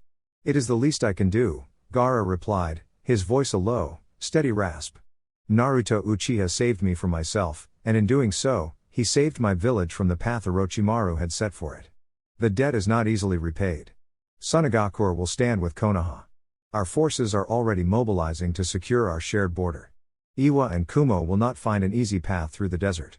Good, Fugaku rumbled, his eyes tracing the troop movements on the map. With the sand covering our western flank, we can concentrate our forces to the north. But it is not a conventional war we should be preparing for. Fugaku is right, Jiraiya added, his expression grim. The Akatsuki were sent as a probe, a test. Aniki and A wanted to see what would happen if they poked the nine tails. They found out. Now they know a direct assault is costly. They'll resort to subterfuge, assassination. They will try to decapitate the snake. Tsunade's gaze hardened. Then we will be ready for them. Our Anbu are on high alert, and the new barrier is fully operational. Let them try. That evening, the Yakiniku Q restaurant was packed, the air thick with the smell of grilled meat and the nervous chatter of young shinobi. Seated around a large table was a collection of Konoha's brightest new chunin and jinan. Sakura, Ino, Shikamaru, Choji, Kiba, Shino, and Hinata were all there, along with Naruto's blood clone. Can you believe it? Kiba said between mouthfuls of beef, Akamaru yipping in agreement from his lap. Full mobilization. I thought we'd be chasing cats for another year, and now we're staring down the barrel of a war. It's insane. It's scary is what it is, Ino said, poking at her food. I mean, the Raikage and the Tsuchikage? Those are living legends. What are we supposed to do against them? We'll do what we have to, Sakura said, her voice steady. Her experience in the land of wave had forged a new maturity in her. We'll follow orders and protect the village. It's what we signed up for. The Naruto clone just grinned, piling more meat onto the grill with a loud sizzle. What's there to be scared of? We've got Granny Tsunade and Pervy Sage on our side. And the Kazekage himself is in the village. Let 'em come. We'll send them packing with their tails between their legs. His boisterous confidence was infectious, and some of the tension at the table eased. Choji nodded in agreement, his mouth full. Hinata gave a small, shy smile. Only Shikamaru was quiet, his sharp eyes watching the Naruto clone with a lazy, analytical gaze. He hadn't said much all night, his mind working, connecting the pieces. The Akatsuki attack. So blatant, so specific, he thought. They came for Naruto. The Kages of Kumo and Iwa just happened to be mobilizing at the same time. The Kazekage, another Jinchuriki, shows up to back us up. This isn't about territory. It's not about resources. He moved a piece of meat on the grill, the simple action masking the complex equation running through his head. What a drag. We're not preparing for a war. We're preparing to be the bodyguards for a living nuclear weapon. He looked at the Naruto clone, who was now laughing loudly at one of Kiba's jokes, playing the part of the happy-go-lucky idiot perfectly. Shikamaru sighed, a small, knowing smirk touching his lips. And the worst part is, I don't think he even realizes it. In the desolate, windswept peaks of the Frost Country, the mood was far from calm. Inside a fortified stone bunker, hidden from the world, the fourth Raikage, slammed his fist onto a solid iron table, leaving a spiderweb of cracks in the metal. Retreated? He roared, his voice shaking the very foundations of the room. They had two Sannin and the Kazekage cornered, and they retreated? Across from him, Aniki, the third Tsuchikage, floated calmly, stroking his long white beard. A messenger from the Akatsuki had just delivered the news of Sasori and Datara failed infiltration of Konoha. Your hired dogs have no teeth, Aniki, snarled, his massive frame radiating pure, unadulterated fury. They saw a real fight and tucked their tails between their legs. This was a waste of time. It was not a waste, Aniki countered, his voice a raspy whisper that cut through the Raikage's rage. It was a confirmation. Our intel was correct. The sand has officially allied with the leaf. Their new Kazekage stood with the Hokage. This changes the strategic landscape. It changes nothing, A bellowed. It just means we have to crush 2 villages instead of 1. The time for subtlety is over. The Akatsuki failed. We will not. I say we push forward, now, with our full strength. Aniki was silent for a long moment, his ancient eyes weighing the variables. The Akatsuki probe had failed, but it had revealed Konoha's hand. They were prepared, and now they had a powerful ally. A direct assault was riskier than ever. But A was right about one thing, waiting was no longer an option. The longer the Konoha-Suna alliance had to solidify, the stronger their united front would become. A direct assault on the land of fire is what they will be expecting, Aniki mused, a cunning glint in his eye. They will have their defenses concentrated on the main routes. So, we will not give them the battle they have prepared for. He floated over to a large map carved into the stone floor. Sunagakure's alliance is a strength, but it is also a weakness. It stretches their forces. They will be focused on defending Konoha's border, leaving their own less protected. He tapped a finger on a small, insignificant nation nestled between the land of wind and the land of earth. Iwagakure will not march on the land of fire. We will march on the land of wind. Our allies in the land of claw will grant us passage. We will strike Suna from their flank, forcing Gaara to pull his forces back to defend his own home. It will shatter their alliance before it has even begun. Ai's furious expression slowly morphed into a predatory grin as he understood the old man's strategy. It was brilliant. A classic pincer movement on a global scale. And while you are busy with the sand, you will strike from the north, Aniki finished, his gaze shifting on the map. Your own allies in the land of frost and the land of hot water will give you a clear path. You will bypass their main defenses and strike at the heart of the land of fire from their unprotected northern border. They looked at each other, 2 Kages from rival villages, a silent, deadly pact forming between them. The time for probes and proxy wars was over. The risk was immense, but the prize was the total subjugation of their greatest rivals. Konoha will be caught between a hammer and an anvil, A growled with grim satisfaction. They will be so busy watching the front door, Aniki rasped, a cruel smile spreading across his wrinkled face, they will never see the walls caving in on them. He straightened up, his small frame seeming to grow in stature. The decision was made. Send the orders. The invasion begins at dawn. Dawn broke across the elemental nations, not with the gentle promise of a new day, but with the sharp, metallic taste of war. The first reports hit Konoha's northern border posts like a tidal wave. An army from Kumogakure, 1,000 strong, poured across the border from the land of hot water. They were led not by the Raikage himself, but by his right-hand man, Daru, a shinobi whose languid demeanor hid a terrifying mastery of storm release. The Leaf's northern garrisons, prepared for skirmishes and patrols, were overwhelmed in a matter of hours. In the Hokage's war room, the atmosphere was thick with tension. Tsunade stood before the grand map, her face a grim mask as Jonin messengers appeared in puffs of smoke, each one bearing worse news than the last. The outpost at Shizume Pass has fallen. One reported, panting. They're pushing towards the Tanzaku quarters. Their numbers are overwhelming, another cried. We need reinforcements on the northern front, now. Jiraiya and Fugaku stood at her side, their expressions equally grim. It's a full-scale invasion, Jiraiya murmured, his eyes tracing the red markers flooding their territory. A isn't posturing. He means to break us. Send the 3rd and 4th divisions, Tsunade commanded, her voice ringing with authority. Asuma, Kurenai, Guy, get your teams to the front. Their objective is to slow the advance. This is not a battle to be won, it is a battle of attrition. Buy us time. The orders flew, and the village mobilized, a well-oiled machine kicking into gear. But even as they moved to counter the northern threat, the true scope of their enemy's strategy was revealed. A frantic message arrived, not from a leaf jonin, but via a sand messenger bird, its message scroll clutched in its talons. Fugaku took it, his Sharingan scanning the contents in an instant. His face went pale. Tsunade-sama, he said, his voice a low, dangerous growl. The sand. They are under attack. The scroll detailed a massive Iwagakure force, led by the Tsuchikage's own son, Kyūbi, that had stormed across the border from the land of Claw. The Sand Shinobi, who had been mobilizing to reinforce Konoha's western flank, were caught completely off guard, forced to turn and fight a desperate battle on their own soil. Tsunade stared at the map, the full, horrifying picture snapping into focus.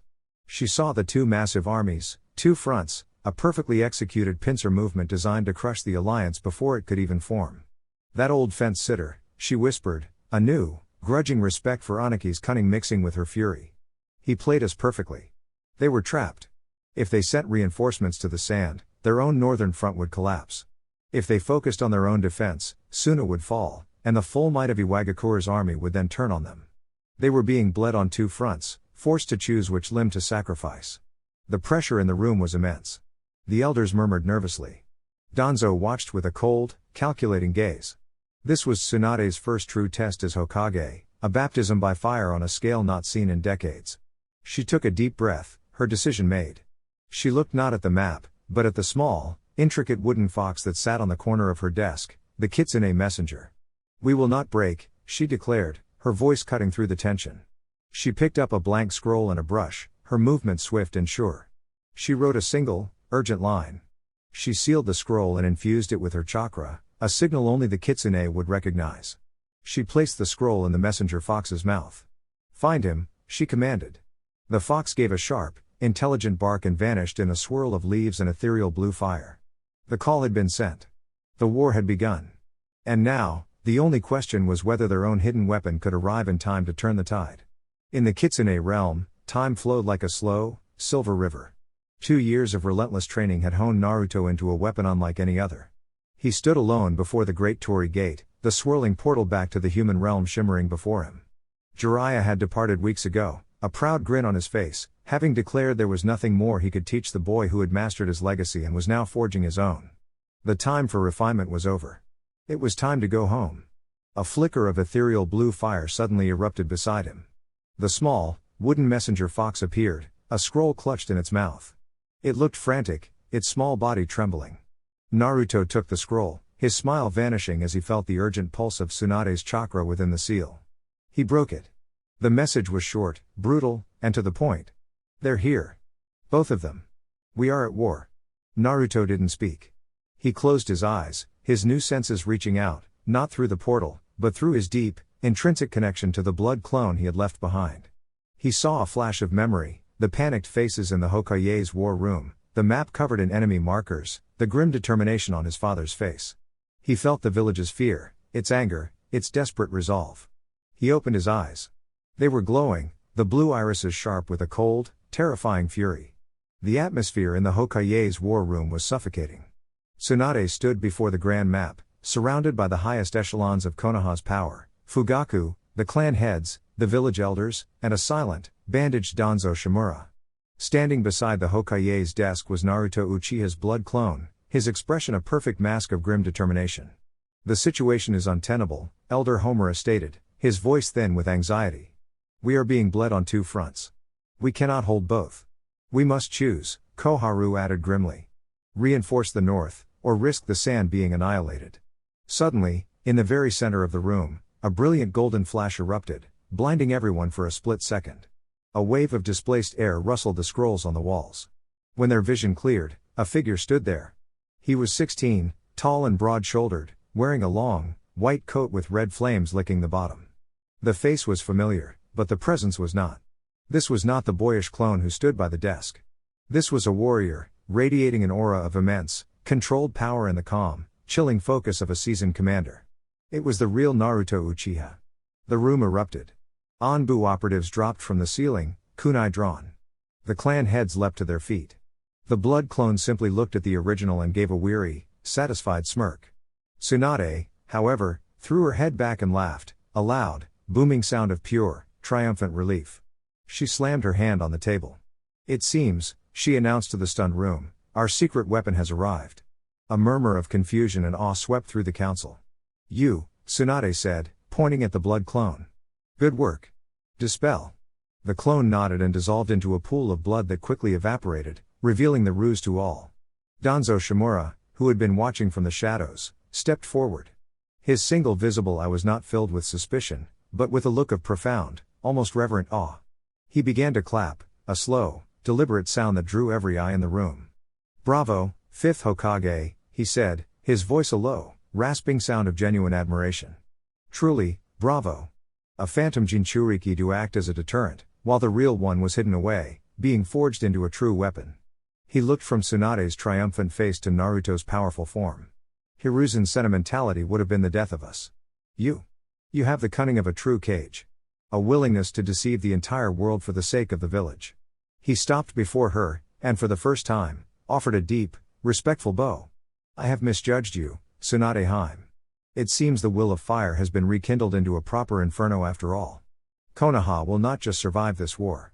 Under your leadership, we will prevail. He straightened up, his gaze sweeping over the council.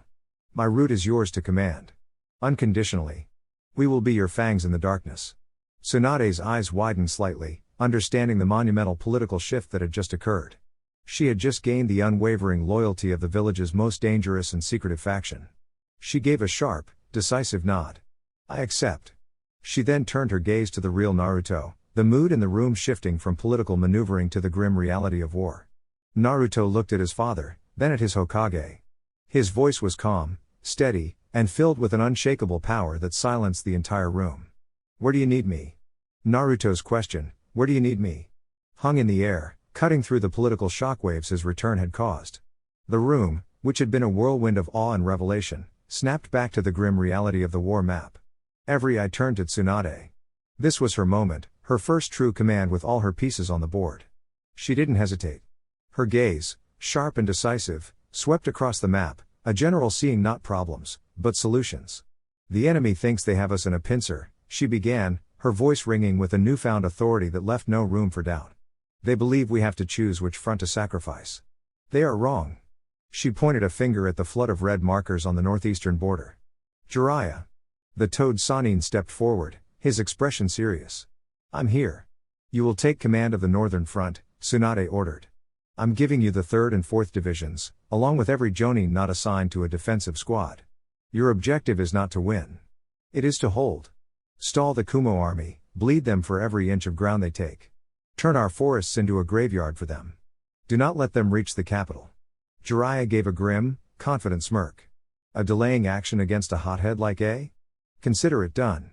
Tsunade then turned her gaze to the shadowy corner of the room. Danzo. The old war hawk stepped forward, his posture one of perfect, unnerving stillness. Hokage-sama. Your root shinobi are the best infiltrators in the world, Tsunade stated. Prove it. I want you to slip behind Kumo's lines. I don't want a single bag of rice or a single kunai to reach their front line. Burn their supply camps, sabotage their logistics, and make them starve in our lands. Can you do it? A rare, almost imperceptible smile touched Danzo's lips. It will be a pleasure, Lord Hokage. Finally, Tsunade's gaze fell upon Naruto. The room grew quiet, everyone present understanding that this was the linchpin of her entire strategy. The Iwa army believes Suna is isolated and weak, she said. We will turn their overconfidence into a weapon against them. We will not send an army to reinforce the sand. We will send something better. We will send a miracle. She looked directly at Naruto, her expression a mixture of a commander's order and a mentor's trust. You, Naruto, will go to Sunagakur. You are the single fastest shinobi on this continent. Reinforce Gaara. Secure our alliance. I don't care how you do it, but I want you to shatter the Iwagakure army. Remind them why our village is feared. Show them the true meaning of the name the Yellow Flash. Fugaku stood beside her, his face an unreadable mask of stone, but his hands were clenched into tight fists at his sides. He was not just the Uchiha clan head now, he was a father, watching his son be sent off to become the deciding factor in a world war. Naruto listened, his expression calm, his blue eyes holding the weight of his responsibility. He looked at his father, at his Hokage, and then at the map. He saw the two fronts, the impossible situation, and the single, razor-thin path to victory Tsunade was trying to forge. He gave a single, sharp nod. Understood. He didn't need a pack or supplies. He simply closed his eyes. When I fixed Gaara's seal, I left him a gift, he said, his voice quiet but clear. A direct line. Just in case. He took a deep breath, his hands coming together in a single, focused seal. He wasn't molding chakra for a jutsu, he was reaching out, his senses stretching across hundreds of miles of desert, searching for the unique, familiar signature of his Hiraishin marker resting in the Kazekage's office. He found it. He turned to his father, the confident warrior momentarily replaced by the son. I'll be back soon, Dad. Fugaku's stony expression finally cracked. He reached out and placed a hand on Naruto's shoulder, his grip firm. See that you are. Make us proud. Naruto grinned, a flash of the boy he used to be. Always. He turned back to the stunned council. Consider the western front secured. With a brilliant, silent flash of golden light, he was gone.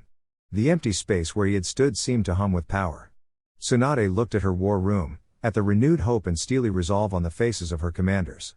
Her gamble had paid off. The board was set. The will of fire had been rekindled, and its first flame had just been sent streaking across the desert. The world resolved from a golden blur into the harsh, baked clay reality of Sunagakuer. Naruto stood on the flat, windswept roof of the Kazekage's tower, the desert era familiar, dry heat against his face. Below him, the village was a maelstrom of organized chaos. Bells were ringing, a frantic, clanging alarm that echoed off the circular walls of the village. The streets were a river of sand-colored flak jackets and determined faces as shinobi squads mobilized, their weapons glinting under the afternoon sun. He could see the desperation, the grim resolve, but also the fear. They were outnumbered, caught off guard, and they knew it. Before he could take another breath, he was surrounded. 4 figures in the tan cloaks and porcelain animal masks of the Suna Anbu materialized from the shadows of the rooftop, their kunai already drawn and leveled at him. Identify yourself. The lead Anbu, wearing a hawk mask, commanded, his voice a muffled, dangerous hiss. Naruto didn't even turn. He kept his gaze fixed on the mobilizing army below. Tell Gaara, he said, his voice calm and carrying easily over the wind, his reinforcements have arrived. The hawk Anbu flinched. The chakra signature, the voice. It was familiar, yet impossibly different. He hesitated for only a second before vanishing in a swirl of sand. Moments later, the heavy door to the roof slammed open. It wasn't the Anbu who emerged, but Temari and Kankuro. Their faces were pale with stress, their clothes dusty from the frantic preparations. They froze when they saw him. Naruto? Temari whispered, her eyes wide with disbelief. It was him, but it wasn't. The boy she had fought in the exams was gone, replaced by a young man who stood with the unshakable presence of a cage. Naruto finally turned, a small, confident smirk on his face. Been a while. Your little brother busy? The Kazekage's office was a whirlwind of activity. Maps were spread across the central table, and Jonin commanders were shouting reports and receiving orders. At the center of it all stood Gaara. He was no longer the unstable child from the exams, he was the Kazekage, his gaze sharp and focused, his presence commanding the respect of shinobi twice his age. But the strain was visible in the tight set of his jaw and the dark circles under his eyes. The door opened, and he looked up, an annoyed expression on his face. Temari, I need a report on the western flank, not. His voice died in his throat. He stared at the figure who walked in behind his siblings. He saw the familiar blonde hair and blue eyes, but they belonged to a man who radiated a power so immense it felt like a second sun had entered the room. He saw the white coat with the red flames and understood. Naruto, Gaara breathed, the single word filled with a universe of shock and dawning hope. You've changed. Puberty hits you hard, Naruto grinned, the casual comment a stark contrast to the grim atmosphere. He walked to the map, his gaze sweeping over the enemy positions. Tsunade sends her regards. Looks like you've got a bit of a pest problem. Gaara simply nodded, his mind still reeling. Their first wave is 10 miles from the village gates. We were preparing to meet them. Then let's not keep them waiting, Naruto said, his grin turning predatory. You and me, for old time's sake? A slow, dangerous smile spread across Gaara's face for the first time that day. The fear in the room seemed to evaporate, replaced by a surge of fierce, defiant energy. It would be my pleasure. The Iwagakure army was a tide of brown and red, a disciplined, marching force confident in its superiority.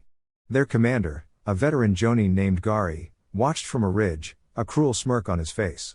This would be a slaughter. Then he saw them. 2 figures, walking out from the village gates to meet his army of 1,000. One was the new Kazekage, a boy. The other was a blonde-haired stranger. Gari laughed. The sand was more desperate than he thought. Crush them, he ordered. The first wave of 500 Iwa nin charged, a roaring avalanche of steel and jutsu. Gaara raised a hand, and a colossal tidal wave of sand erupted from the desert floor, rising 100 feet into the air. It crashed down upon the charging army, swallowing hundreds of shinobi in a suffocating, grinding tomb. At the same time, Naruto vanished. One moment he was there, the next he was a golden flash in the center of their ranks. He moved with impossible speed, a blur of white and red. A Rasengan, larger and more violent than any Jiraiya had ever created, obliterated a platoon. His fists, cloaked in the red energy of Fox Sage mode, shattered Iwa's Earth-style defenses like glass. He was everywhere at once, a one-man apocalypse. From the ridge, Gaara's laughter died, his face a mask of horror. He was witnessing not a battle, but a massacre. The entire first wave of his army was annihilated in less than 2 minutes. The silence on the battlefield was more profound than any scream. Where a charging army of 500 Iwagakure shinobi had stood moments before, there was now only a sea of sand, churned and stained, and pockets of scorched, glassy earth. Naruto stood breathing heavily, the red pigmentation of Fox Sage mode receding from his eyes. Beside him, Gaara was equally still, the sand that had formed his colossal tsunami settling gently around his feet. "So," Naruto said, breaking the silence as he rolled his shoulders. "That's one way to say hello." Gaara looked at him, his teal eyes holding a look of awe that had nothing to do with fear. "Your power. It is as the legends in my village spoke of the yellow flash. You're not so bad yourself, Kazekage-sama," Naruto grinned. "A whole tidal wave of sand? A bit dramatic, don't you think?" A faint, almost imperceptible smile touched Gaara's lips. It was the first time Naruto had ever seen him smile. "They threatened my village. My first friends. I saw no reason for restraint." The surviving Iwa nin on the ridge stared down at the devastation, their professional discipline shattered by pure, primal terror. Their commander, Gaara, was frozen, his mind unable to process the sheer scale of the power he had just witnessed. He had sent 500 men against 2 boys, and those 2 boys had annihilated them in less than 2 minutes. This wasn't a battle, it was a demonstration. His training and experience finally cut through the terror. He knew a lost cause when he saw one. To send the rest of his forces down there would be to send them to their graves. "Retreat," Gaara roared, his voice cracking with a mixture of fury and fear. "All units, fall back. Back to the main encampment. Now." The Iwa shinobi didn't need to be told twice. They vanished from the ridge, a disciplined but terrified withdrawal. Naruto watched them go, his sage senses feeling their fear recede into the distance. "Letting them go? This was a probe," Gaara stated, his gaze fixed on the retreating dust cloud. "They were testing our defenses. We passed the test. The real battle has yet to come." He turned and began walking back toward the village gates. "They will return. And they will bring their strongest weapons next time. We must be ready." Back in the Kazekage's office, the atmosphere had shifted from frantic desperation to grim determination. Gaara stood before his war council, his presence now radiating an unshakable authority. "The Iwa army has retreated for now," he announced, his voice echoing in the quiet room. "But they will be back. Their next wave will not be a simple probe. I want all divisions on high alert. Fortify the outer walls. Baki, you will command the main army. When the Iwa forces return, you will meet them head-on. Your objective is to engage their army and hold the line." Baki, the veteran Sanjonin, nodded sharply. "And you, Lord Kazekage? Naruto and I will handle their trump cards," Gaara said, his eyes meeting Naruto's across the room. Hours later, the furious report reached Anaki's war tent. The Tsuchikage listened in stony silence as Gaara recounted the humiliating defeat, the impossible power of the 2 young Jinchuriki. When it was over, Anaki dismissed the terrified commander. For a long moment, the old cage was still, but the killing intent in the tent was so thick it was hard to breathe. He had been played. Tsunade hadn't just hidden her Jinchuriki, she had turned him into a monster and unleashed him at the perfect moment. But the fury quickly gave way to a cold, calculating cunning. This was not a defeat, it was an escalation. "They have shown us their hand," he murmured to himself. "They believe their 2 young monsters can hold the line." He looked to the 2 figures standing guard in the shadows of his tent. One was the steam-armored giant, Han. The other, the lava master, Roshi. "It seems a battle of Jinchuriki is what they want," Anaki said, a cruel smile spreading across his ancient face. "So be it." He raised his voice, his command ringing with absolute authority. "Han, Roshi. You will lead the next wave. Your objective is singular, engage the 9 tails and the 1 tail. The rest of the army will support you. It is time we reminded these children what true Bijuu power looks like." Alright guys, that's it for the video. If you enjoyed it, please feel free to leave a like and subscribe.